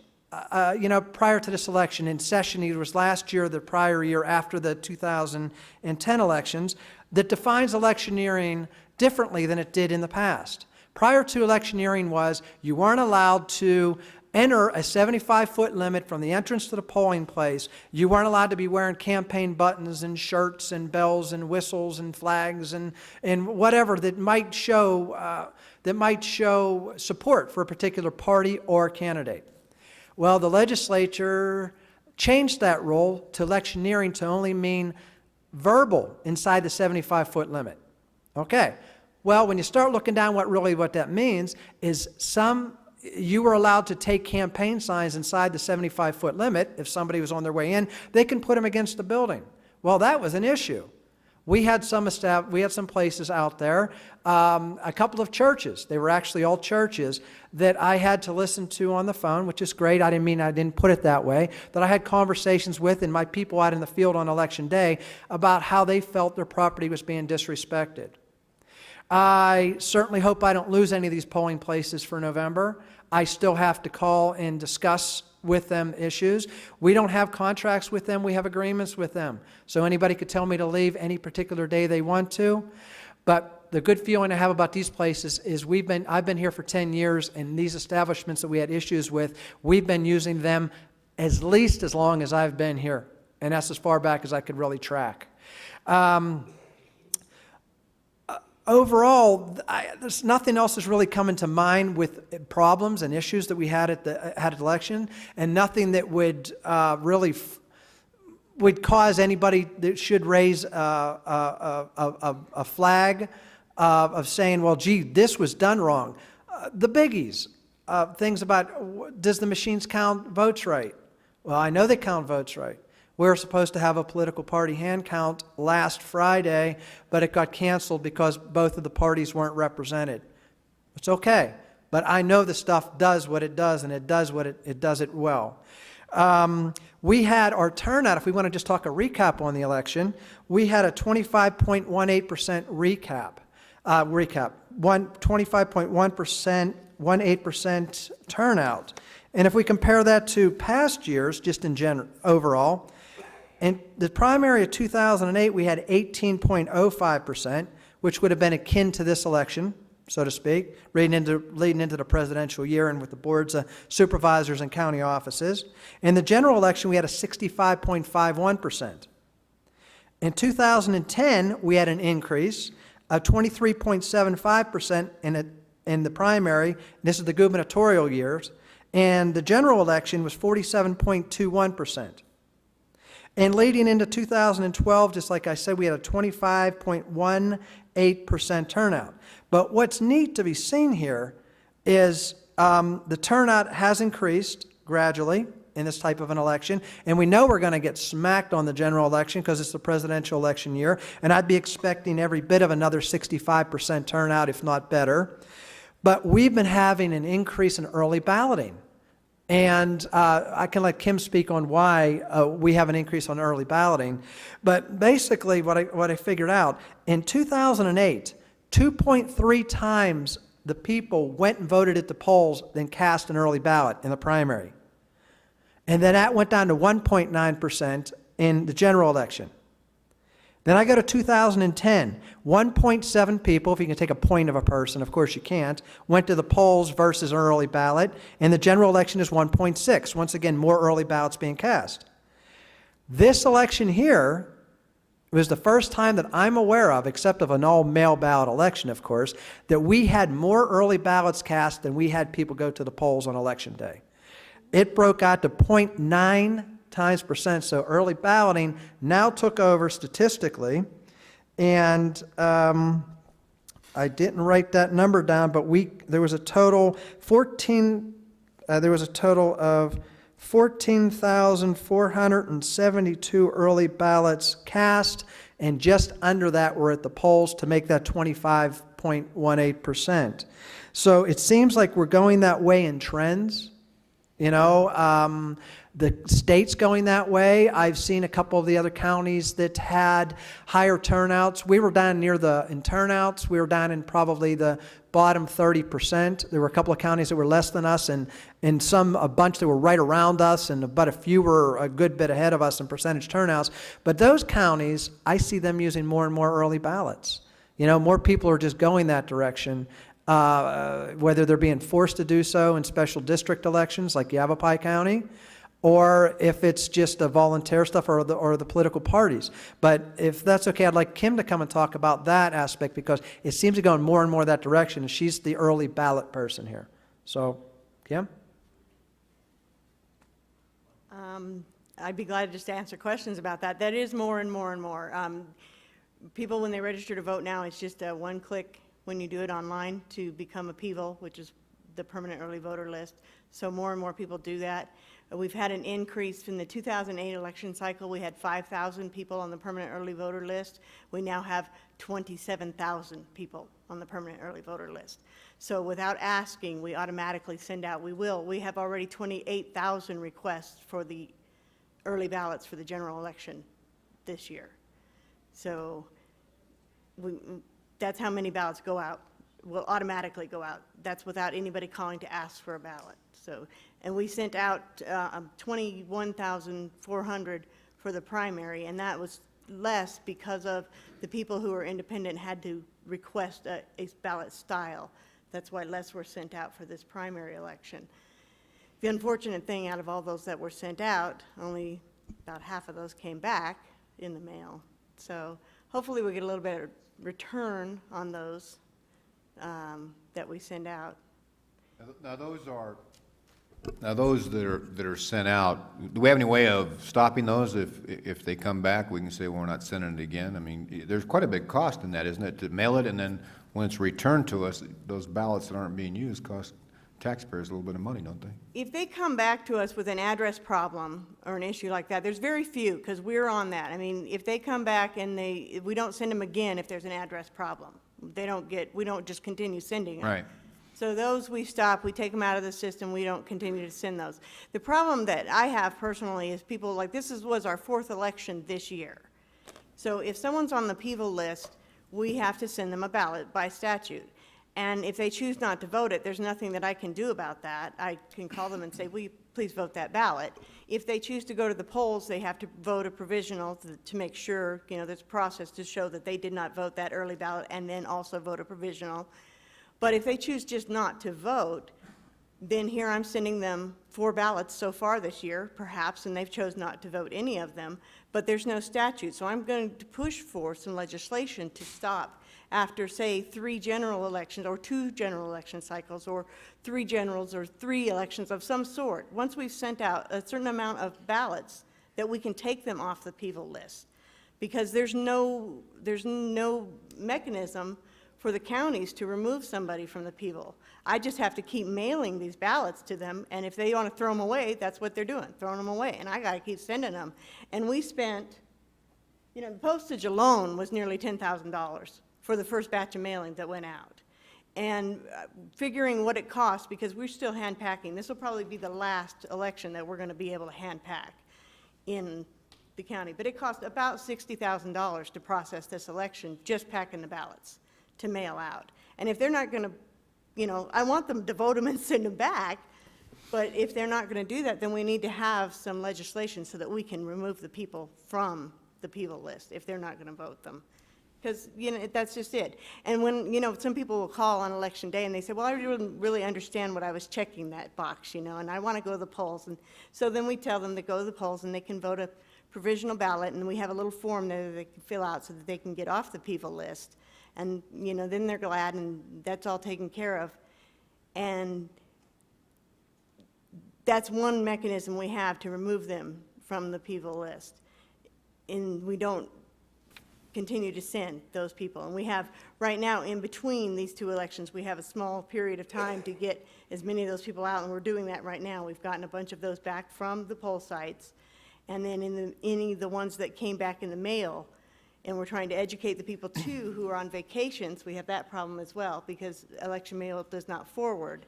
So we're trying to educate people as well. If they're going to be out of town, they're not going to get their ballots. So that's a problem with the mail ballots as well. Thank you. And they make it so convenient because you have the ballots can be sent to you, and then you're out there 30 days early, letting people vote. Were people taking advantage of the, how many, people, you said you sent out, 21,000, 22,000 vote by mail? How many of those did you get back? The ones that came back in the mail, we had a lot get dropped off at the polls, more than usual at the polls on the last day. The came back in the mail were about 11,000, almost 12,000 came back, mailed back to us of the 21,004, almost 21,500 that we sent out. So it was about 11,800 came back in the mail. And we had about another almost 2,000 dropped off at the polls and actually dropped off at our office and at the early voting sites that were dropped off. The early voting sites, we had 2,769 people walk in countywide at the 3 early voting sites. Because we have the site in Kingman here, and the site in Bullhead City, and the site in Havasu. And Havasu is they're our go-to site. The early voting for the primary and the walk-in sites, it's not as good as we'd like to see it. It's costly, but it's convenient. It's real handy, especially for people who, you know, we send ballots to, and sometimes they didn't get there, or the people, you know, they change their address. They forget to tell us, oh, I haven't had that P.O. box in a year. I forgot to tell you. And of course, it doesn't forward, so it's lost in the atmosphere somewhere, that mail ballot that we sent them, so they can run down to the early voting site before they leave town. And so it is very handy. It's just not utilized as much as it should be, and as much as we wished it would be. But they're there. The Havasu one is great. That one is going all the time.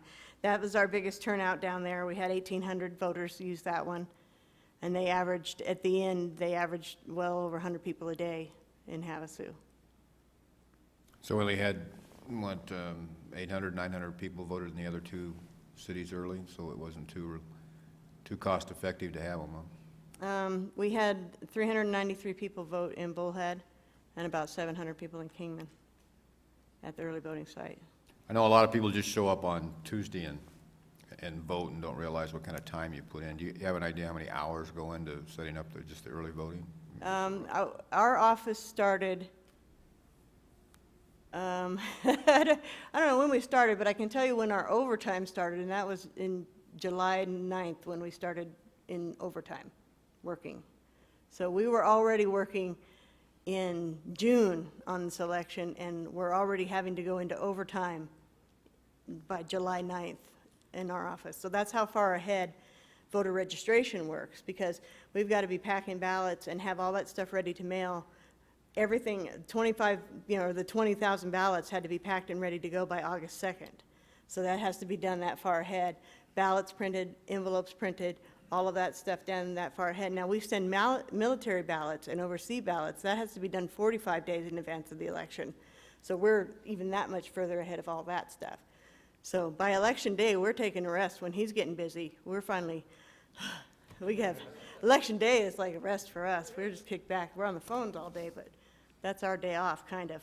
Well, you still have all those ones you have to verify the signatures though, right? Yeah, So the that's next still- day, when they come you've in, got- we still have all the signature verifications. And that's the other thing that people don't understand with the mail ballots. Every one of those mail ballots that come back to us, we verify the signatures. We eyeball verify those signatures, every single one. Right, and even at that, once you do that, then it goes to Mr. Tempert, where he has to account for an envelope and a ballot in each one, so it's Right, not like you can right. just They don't get put them all in opened a and- stack and give them to him. No, they come back to voter registration, and we verify the signatures on them and bundle them with a report of who voted, and they get credited in our system then that they came back and this person voted, and then it gets sent over to Alan. So actually, the cost per vote's pretty expensive probably for the taxpayer. I think I figured a total of just the processing for it to come back to us and us to hold it again and send it back over there, about $3.25 a ballot, because we're pretty fast. Sounds good. Any other questions? Thank you very much. We appreciate, all you did and speediness. You got the results out to everybody. Thank you very much. Thank you. Do I have a motion to accept? Motion to approve. Second the motion. The motion is second. All in favor? Aye. Any opposed, same sign. Motion carries. Item number 55 is accepting the resignation of Justice of the Peace Thomas Brady, effective December 31st, 2012. Validate the recommended selection process and agendize the issue of selection of successor appointee for the October 15th, 2012 board meeting. Can I have a motion for discussion on this? Motion for discussion. Second. Motion and a second. Thank you, gentlemen. The one thing I just wanted to let people know that obviously this process is out there. I think we've sent it out, but it still is, there is a group from the courts who will send their recommendation back, but there still can be names submitted to the board. The board can approve anybody they so choose. So that was all I wanted to let the people know, that that's available. I have a motion to approve the acceptance of Judge Brady's. Motion to approve? Second motion. All in favor signify by saying aye. Aye. Any opposed, same sign, motion carries. Item number 56, approve the hiring of 2 temporary justice court services clerks at no more than range 4, step 1 for the Bullhead City Justice Court. Could I get a motion for discussion on this? Motion for discussion. Second. Thank you. Is Deputy Manager Levack still here? Thank you. I'm curious about this one, why we're hiring temporary clerks. There used to be, from my understanding, we had 3 clerks over there. Their caseload, it's not really a caseload, but it's how they handle their paperwork was, was it a half, was it a third of what the Kingman courts were, and they had more personnel, so I know we brought it back to 1 person was what we gave them to do it. They're still not the same load that the Kingman court has, and we're still behind in the court over there. I know we have an audit going on. I've requested an audit of the Havasu court, and I believe you're checking the other courts at the same time to get a comparison, but why are we, I mean, I think obviously in collections and stuff too, I think Bullhead is the worst court in the county for collections. Is there anybody that does a judicial review of this court to find out why we're not getting our money's worth? Thank you, Supervisor, or Chairman Johnson, Supervisor Watson, Supervisor Stockwell. Approximately last fall, Justice of the Peace Brady in the Bullhead Court had 3 employees leave at roughly the same time. They requested a freeze exception under the county policy, and we reviewed that exception request. In reviewing that request, we compared their non-management employee staffing levels with those of Kingman comparative to the workloads as defined by how many cases were actually coming in each year. The determination was made at that time that the caseload to non-management employee in Bullhead was roughly 1,000 cases per year, whereas in Kingman it was 1,500 cases per year. Yet the numbers in terms of case resolution and collections were actually higher and better in Kingman. So the determination was made to allow 1 of those positions to be filled. The other 2 remained on frozen. That took the workload based on caseload per non-management employee to roughly 1,350 in Bullhead, which was still lower, at least on that equation. At the same time, we had recommended to the board to do the audit, both to look at the Havasu Consolidated Court and to examine proper staffing levels in Bullhead. During the course of the audit, we just got initial numbers yesterday. It appears there certainly are productivity issues in the Bullhead Court over the last 3 years. While they've matched Kingman's numbers in terms of resolving cases to cases filed, it's taking more events to actually resolve those cases. So there is a issue there. We, both OMB, CJS, County Management, cannot go in and tell the court how to manage the court. All we can do is point out issues. But however, based on that audit and looking at the backlog, we have identified that adding back 2 temporary clerks, we haven't yet identified whether those clerks need to be permanent, either both or 1 for an appropriate staffing level, and I think that's really going to be based on who this board selects as the next Justice of the Peace, as well as who the courts select as the new limited court administrator and what their role is going to be in redefining the processes within that court. Right now, this request is just to kind of clear out the backlog that actually predated some of the data from after those employees left. So your recommendation coming to the board is that because of what I would guess, I'll characterize it, I'm not sure if I'm correct, poor management, the board ought to give more money to clean up a mess that should have been handled with the staffing that they had. I hesitate to call it poor management. It's certainly different management and different processes than there are in Kingman. Every business requires both resources, processes, and policy. What we've done is define the resources that we believe would create an environment that can be equal to that in Kingman. The processes are defined by the courts. We're certainly willing to go in and help them. The 2 temporary employees that we're recommending are actually funded. We never took the funding away for those other 2 employees, so we're not asking for any additional funding, just to staff them to get them out of the backlog at which point both the new Justice of the Peace and the new Limited Court Administrator, together with both Presiding Justice of the Peace Davis and Presiding Judge Gertler, will be able to look at how that process is defined and work hopefully with OMB to say, do they need those 2 employees permanent or just one of them, or none of them, and stay with the full-time employees that they have currently. Well, what do you figure this timeline is going to be to have these temporary employees? How long do we have to hire them for? Well, by definition, temporary is 6 months. I would expect that within 6 months, the Justice of the Peace will be on board, will have received his training.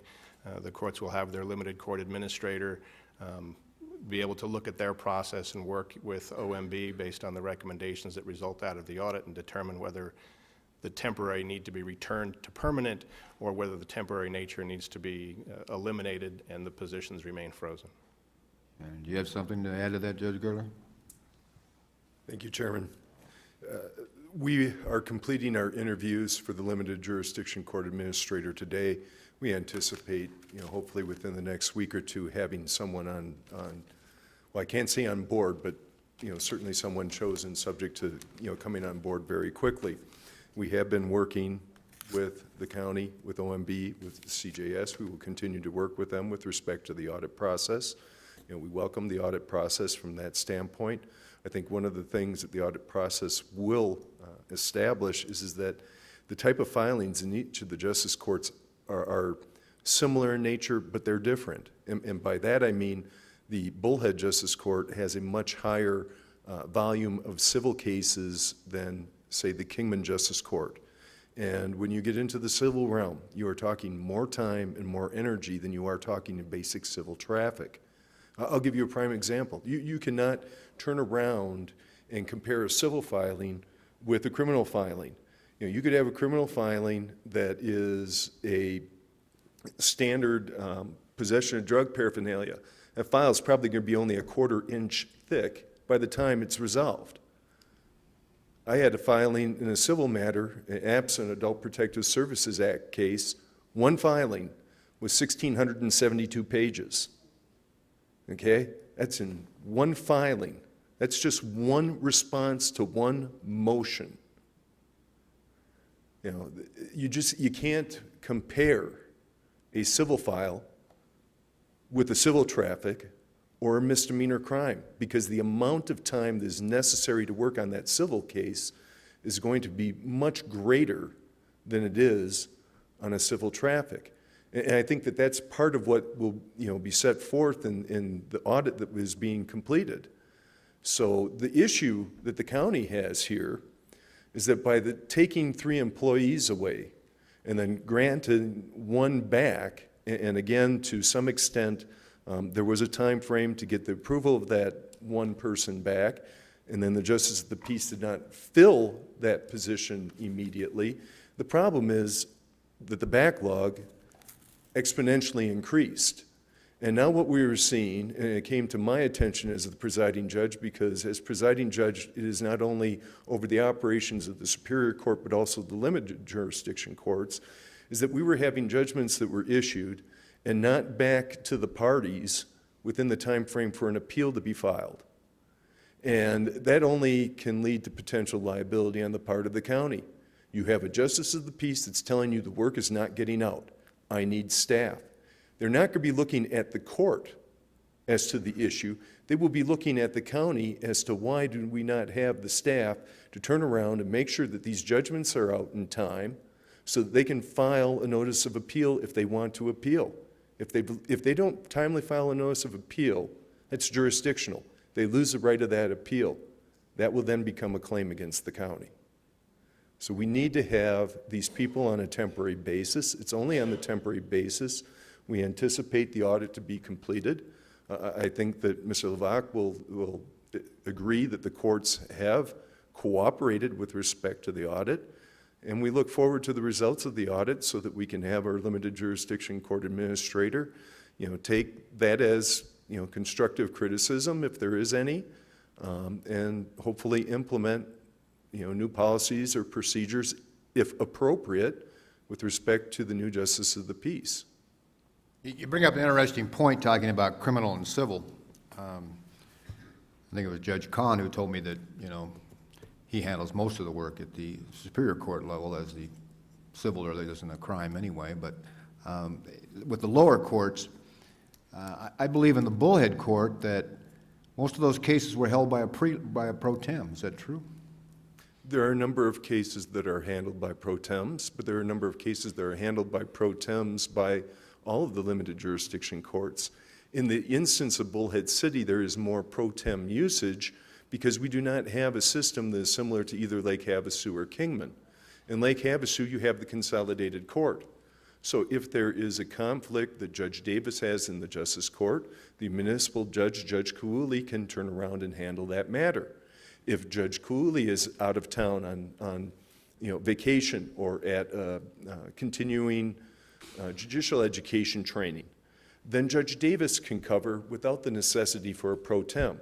That happens likewise with respect to the Kingman Justice Court. You have the Surbat and the Kingman JPs. If one is gone, the other can cover. The problem is in Bullhead, you have one JP, you don't have a municipal judge there, you don't have another JP there, so when that individual is gone, either for vacation or for continuing judicial education training, the necessity for having a pro tem is there. And so that's why you will have a greater pro tem time in Bullhead City. But I think, and maybe Mr. Levac has been there, maybe he can tell me yes or no, but it's my understanding that the pro tem handles most all of civil, that the Justice of the Peace does not like to do civil, and that's why we have such a high amount of money being spent on pro tems in that court. You know if that's true or not? I couldn't answer that per se. I know that there is a number of, well, as an example, the pro tems do weekend coverage, and that's not civil. That would be your misdemeanors or something of that nature. So it would be hard to say what the breakdown is as compared to civil traffics. Mr. Levac? Chairman Johnson, Supervisor Watson, and Sockwell. OMB is trying to track that data. The difficulty is that data is not readily available in a database because the case is opened, and if a particular judge hears it one day versus another judge another day, it's hard to discern that within the computer database. They'll have to go back through a manual file review on a significant sample basis so they feel they have some good results, and that's going to take additional time. It hasn't been a priority of the audit, as the main priority has been to establish what the comparative costs of the Havasu Consolidated Court have been. I further think that the county has found that this audit process is far more difficult than they ever anticipated. As I recall, and I could be incorrect, we thought this process was going to be done in May. And here we are in September, and we haven't finished the Bullhead Justice Court, let alone gotten to Lake Havasu. So I think that the fact that the county got into this audit process, really had no idea or conception of the type of work and the administrative work that goes into this, was far more reaching than they ever anticipated. Mr. Chairman, if I could make a comment. Let me get in this first, because that was part of mine, was the audit process. My recollection is every time we've asked a question of the courts, they never have an answer for us. They beat around the bush, they claim they don't have those answers, and I think that's where more of the problems came from, because I've been asking for pro tem hours since I got in here, and just finally got those this year. We've been providing the pro tem hours consistently. You have never provided those to me until this year. You might have provided how much they were, but when I've asked what court did they work in, you people have refused to do it until this year. Supervisor Johnson, all I can tell you is that I have seen several reports that have been generated and have been provided to the board with respect to the amount of pro tem usage.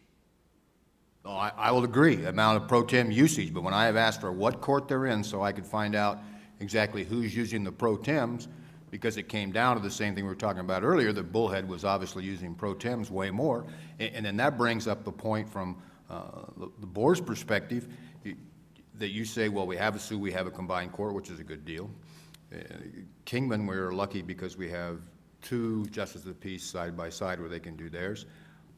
But at some point, we tried to get the Bullhead Court to be combined, but the Bullhead Court doesn't want to combine. I think we're even separated over there with with everybody. I mean, if people want to save the taxpayers' money, the courts, you're all judges, you're all attorneys, it seems like you could say, hey, why don't we have that set up together where we can relieve each other and save the taxpayers' money? Yeah, Supervisor Johnson, Chairman Johnson, excuse me.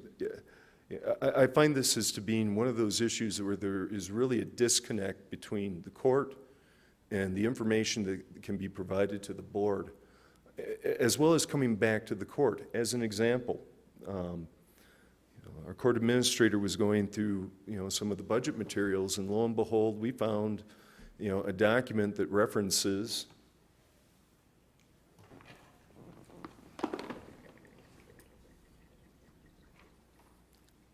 under the quarter-cent sales tax fund for fiscal year 16, that $1,200,000 would go to a Law and Justice Center, and fiscal year 17, that $2.5 million would go to a Law and Justice Center.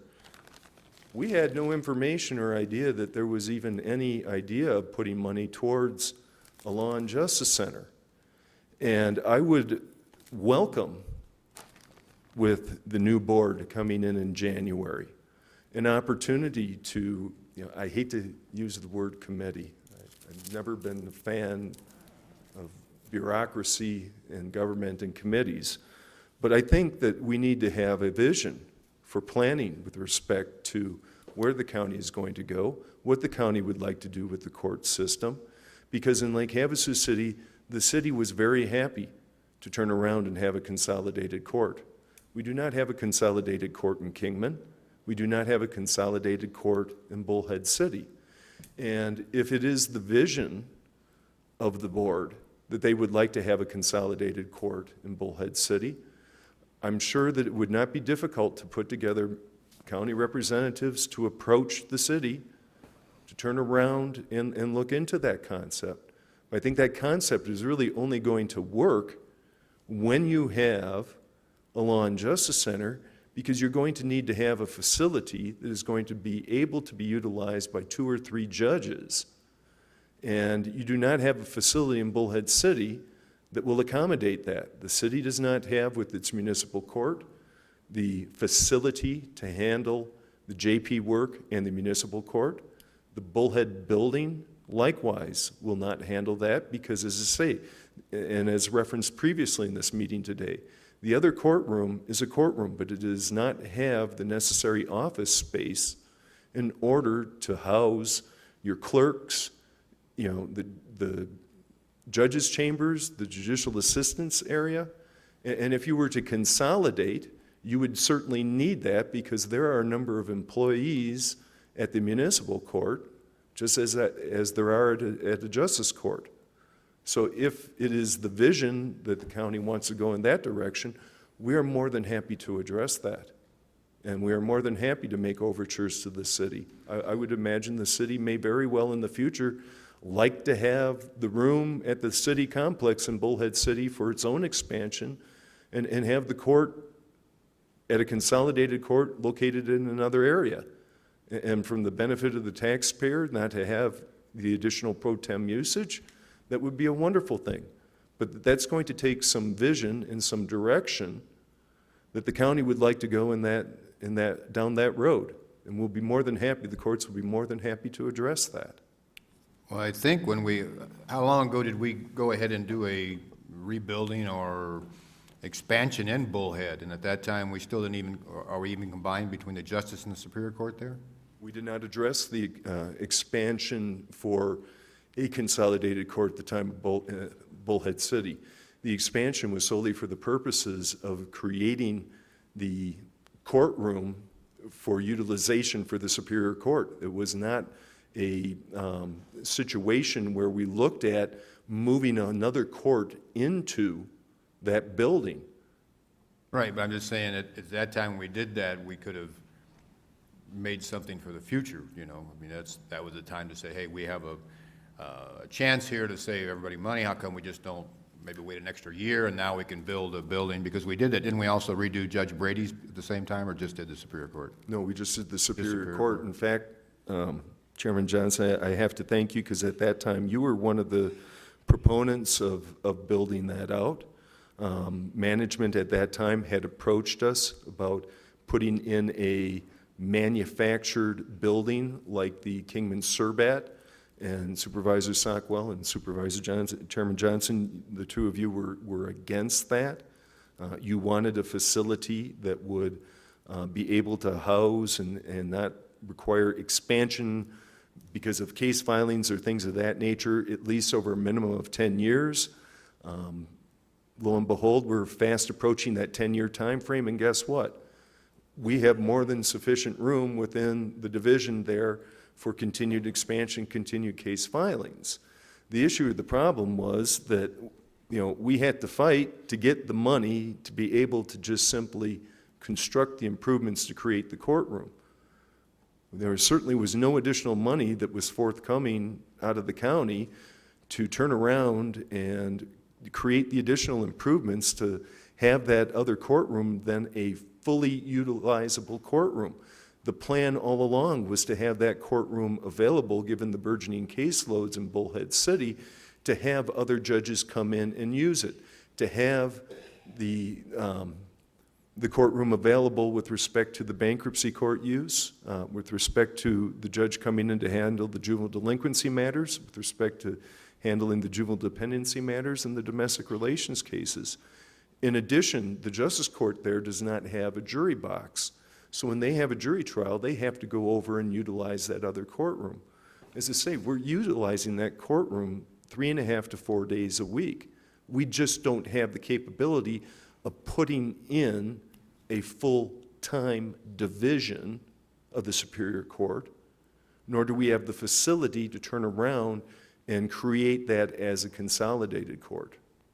Manager Walker, do you have something to add or a question? Or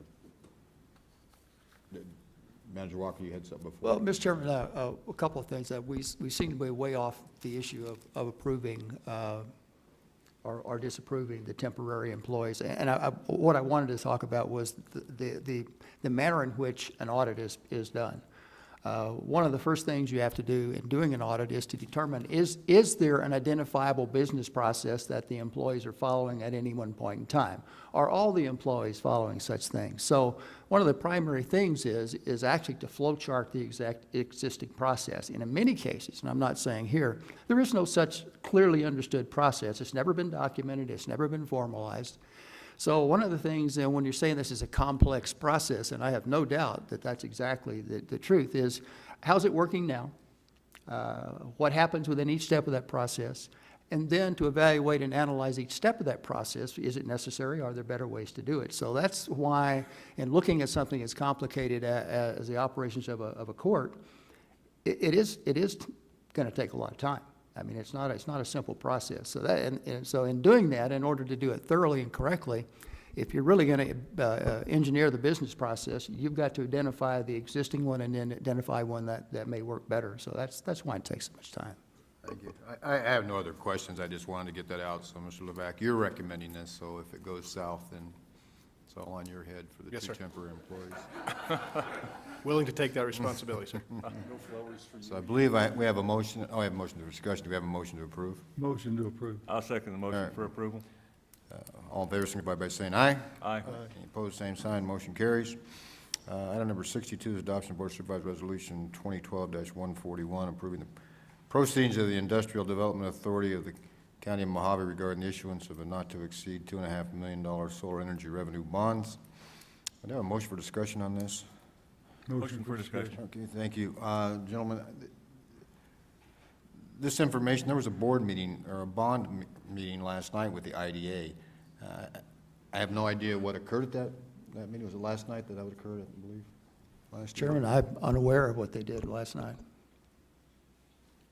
You want to come forward and, you on this item, sir? State your name and your address, please. Thank you, Mr. Chairman. I'm Franklin Hoover of Mangum, Wall, Stoops, and Borden in Flagstaff, Arizona, and we're the attorneys for the Industrial Development Authority. We did conduct our board meeting last night. The board did vote to approve the resolution giving final approval to the bonds. And timing-wise, we had to time it immediately before this meeting. This was the only meeting we could get to before the Board of Supervisors. How many meetings have you had on this?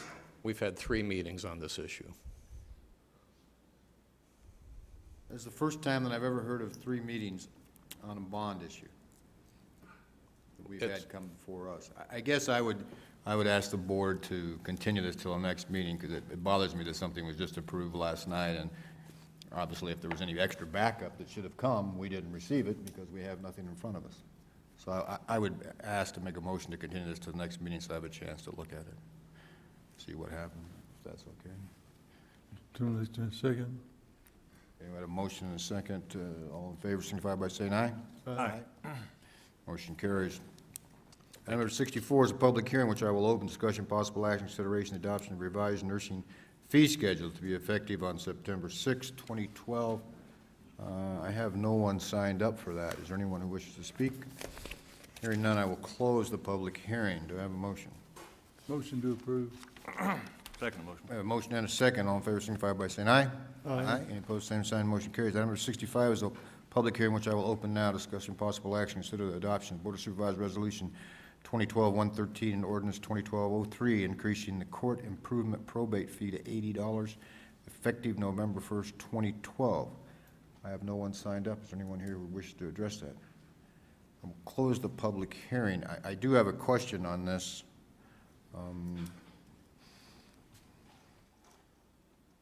Is it Verlin? Oh, Verlin's here.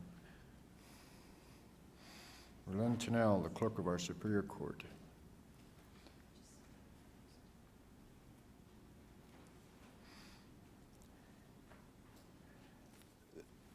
Obviously, the question I'm going to have is we've gone from $50 to $80 for the probate, which is a tremendous increase.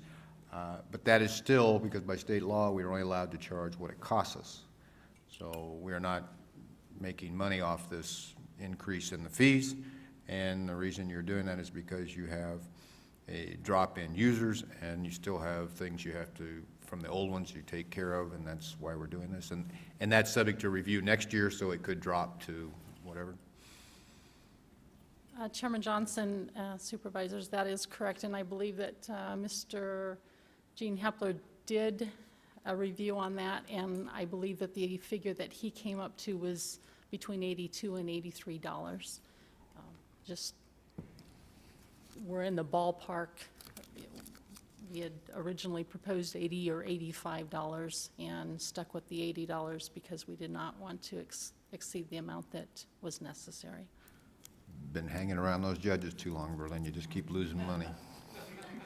Mr. Chairman, I was just going to say that before we ever approve or recommend a fee, it's been staffed through OMB. We look at the actual costs so we be sure that we are within the statutes, that we're not doing anything other than trying to collect what it costs us to administer the process. Right. I just wanted to make sure that the people understood that, because it is a tremendous increase for, people to swallow at one time.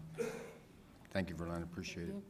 Chairman Johnson. Are there any other questions? Do we have a motion?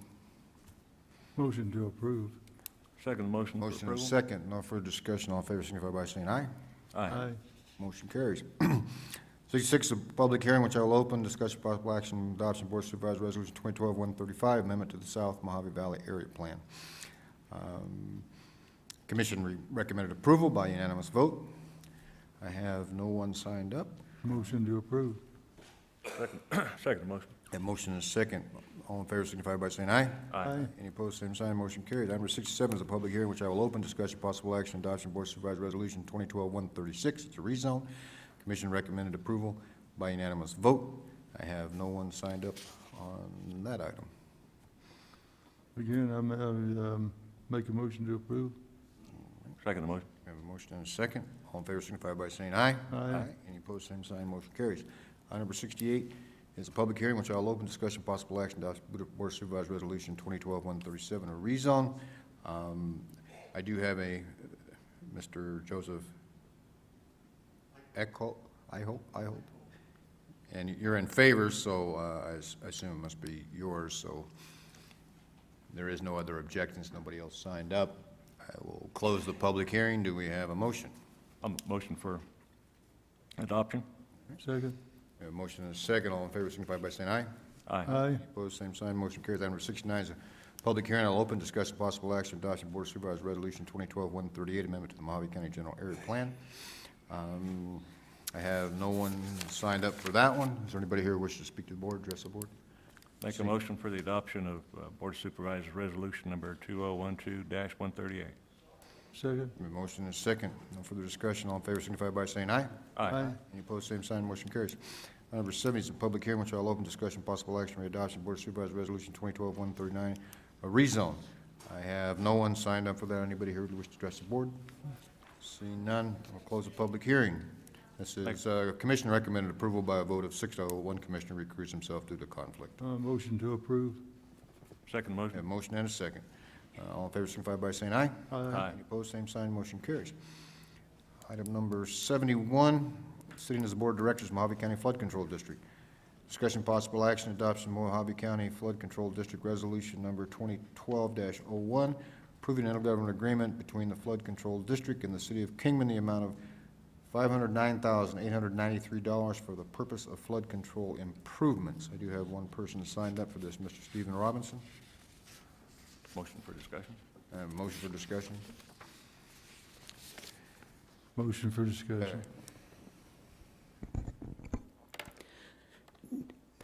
Good morning, Chairman Johnson, Supervisor Sockwell, and Watson. Since this, my support spans all four of them, I will save you the grief of only speaking on the first of the four. The residents of the three cities, including Lake Havasu City, pay a significant share of the flood control district taxes. There's a specific formula for the county that has been followed in the past year. And if you look and focus on the top line, this is the line item budget for fiscal year 2012 that I have down here.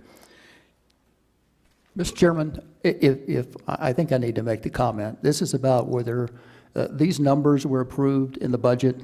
The numbers have been approved. All you're dealing with today is the IGA. So any other comment relative to old news, in my opinion, would be out of line and I think in violation of open meeting law.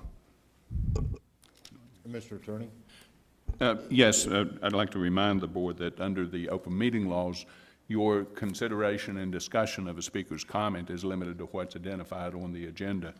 And from Mr. Robinson's handouts and his opening comments, it appears that his comments are directed at something that's more appropriate for the general budget, adoption of the general budgets for the flood control district, and not the propriety of the proposed IGAs with the cities. Perhaps he can develop his comment and try to limit the comment to that, to how your concerns address the propriety of the IGAs. I think I can.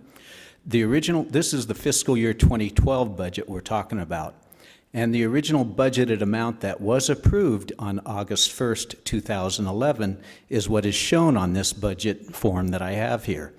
And it shows the historic report that was done for fiscal year 2010-11, which showed that the original amount budgeted was $5,051,000, and that they paid out 96% of that to the cities based upon a specified formula. Mr. Chairman, I have to object once again. We're not talking about budget or how the budgets were done. We're simply talking about an approved amount of money and an IGA with the cities, period.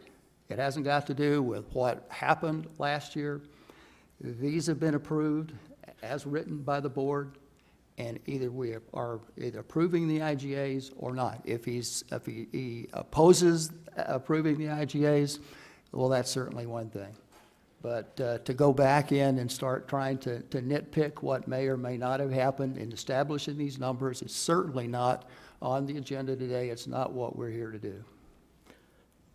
I find that amazing, Manager Walker, because it is, the amount of the approval is for the budgeted amount based upon the formula. And I'm just simply trying to say that the original budgeted amount and the amount that I thought those IGAs would come out at would be the $3.98 million.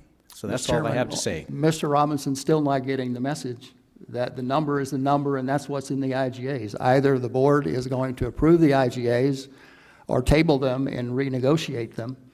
But, and you may not understand open meeting law, sir, but you need to understand it if you're going to come up here and talk to us.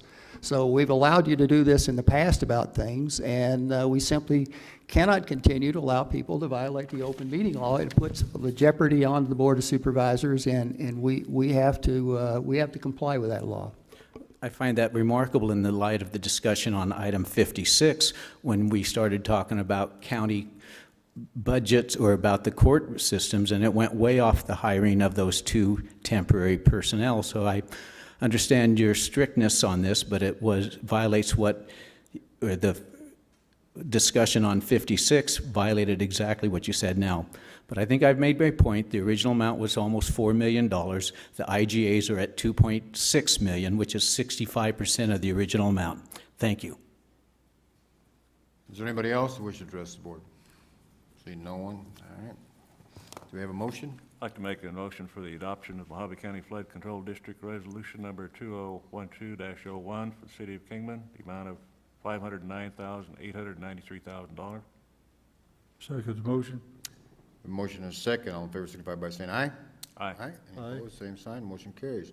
Item number 72, discussion possible action adoption of Mohave County Flood Control District Resolution 20-12.02 between the Flood Control District and the City of Bullhead in the amount of $712,835.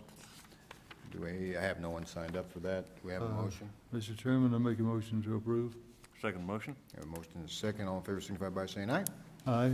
Opposed, same sign. Motion carries. Discussion, item number 73, discussion possible action adoption of Mohave County Flood Control District Resolution 2012-03, approving intergovernmental agreement between the Flood Control District and the City of Lake Havasu in the amount of $359,244. I have no one signed up. Is there a motion for approval? Motion to approve. Second. A motion and a second. No further discussion. All in favor signify by saying aye. Aye. Aye. Motion carries. 74, discussion possible action adoption of Mohave County Flood Control District Resolution 2012-04, approving intergovernmental agreement between the Flood Control District and the town of Colorado City in the amount of $16,208. I have no one signed up. I have a motion on this. Motion to approve. Second motion. I have a motion and a second. No further discussion. All in favor signify by saying aye. Aye. Aye. Aye. Before I go to the last one, I failed to recognize, I'm not sure if they were here at the time, I didn't see them. We have Ken and Gay Cruiser here, who also made a deduction, a donation for Lucy for the World War II veteran, and it didn't get up to get your picture taken, so Supervisor Watson and Sockwell are available for pictures after the meeting, so in case you want your picture taken. All right. Item number 75, discussion possible action and authorization to expand necessary funds to repair, replace, and/or upgrade equipment at the Sheriff's Office damage due to direct lightning hit during the August 20th, 2012 storm. I have an amount of, need an approval. Where's that amount? Got it? Oh, okay. In the motion for approval would be in an amount of $357,076.46, which includes a 10% contingency. Mr. Chairman, I would say that we're still in the process of negotiating the best and final price on these radios. So we will report any issues if the board approves this in the county manager's ordinance report. I do not expect it to. I expect it to be less, not more. Where's Gene? Our expectations, it should come in less than this. Is that correct? So I just think it's an emergency kind of thing. I think we need to move on with it, and so we'll keep you posted on it if you agree with the fact that we need to go ahead and make these changes. Part of the issue, and I don't know if the Sheriff's Office wants to comment, but we have some radios that were fundamentally obsolescent. 3 of them were destroyed. The remaining 3 are of the same obsolescent variety. There's no parts out there and that sort of stuff. So what we're trying to do now is to make them whole with a new set of radios from someone who doesn't have that are still in business, and that we can continue to update those. So that was why we were doing this. Do I have a motion? I'll make a motion to approve item number 75. Second motion. In the amount of $357,076.46, which includes a 10% contingency. You second that, Supervisor Softwell? Yeah, still second motion. Further discussion, anything from Chief Deputy McCabe, who probably should have fixed these radios himself? No further discussion. All in favor signify by saying aye. Aye. Aye. Opposed, same sign. Motion carries. I believe that is the last item on my agenda, so we are adjourned. Last item on mine.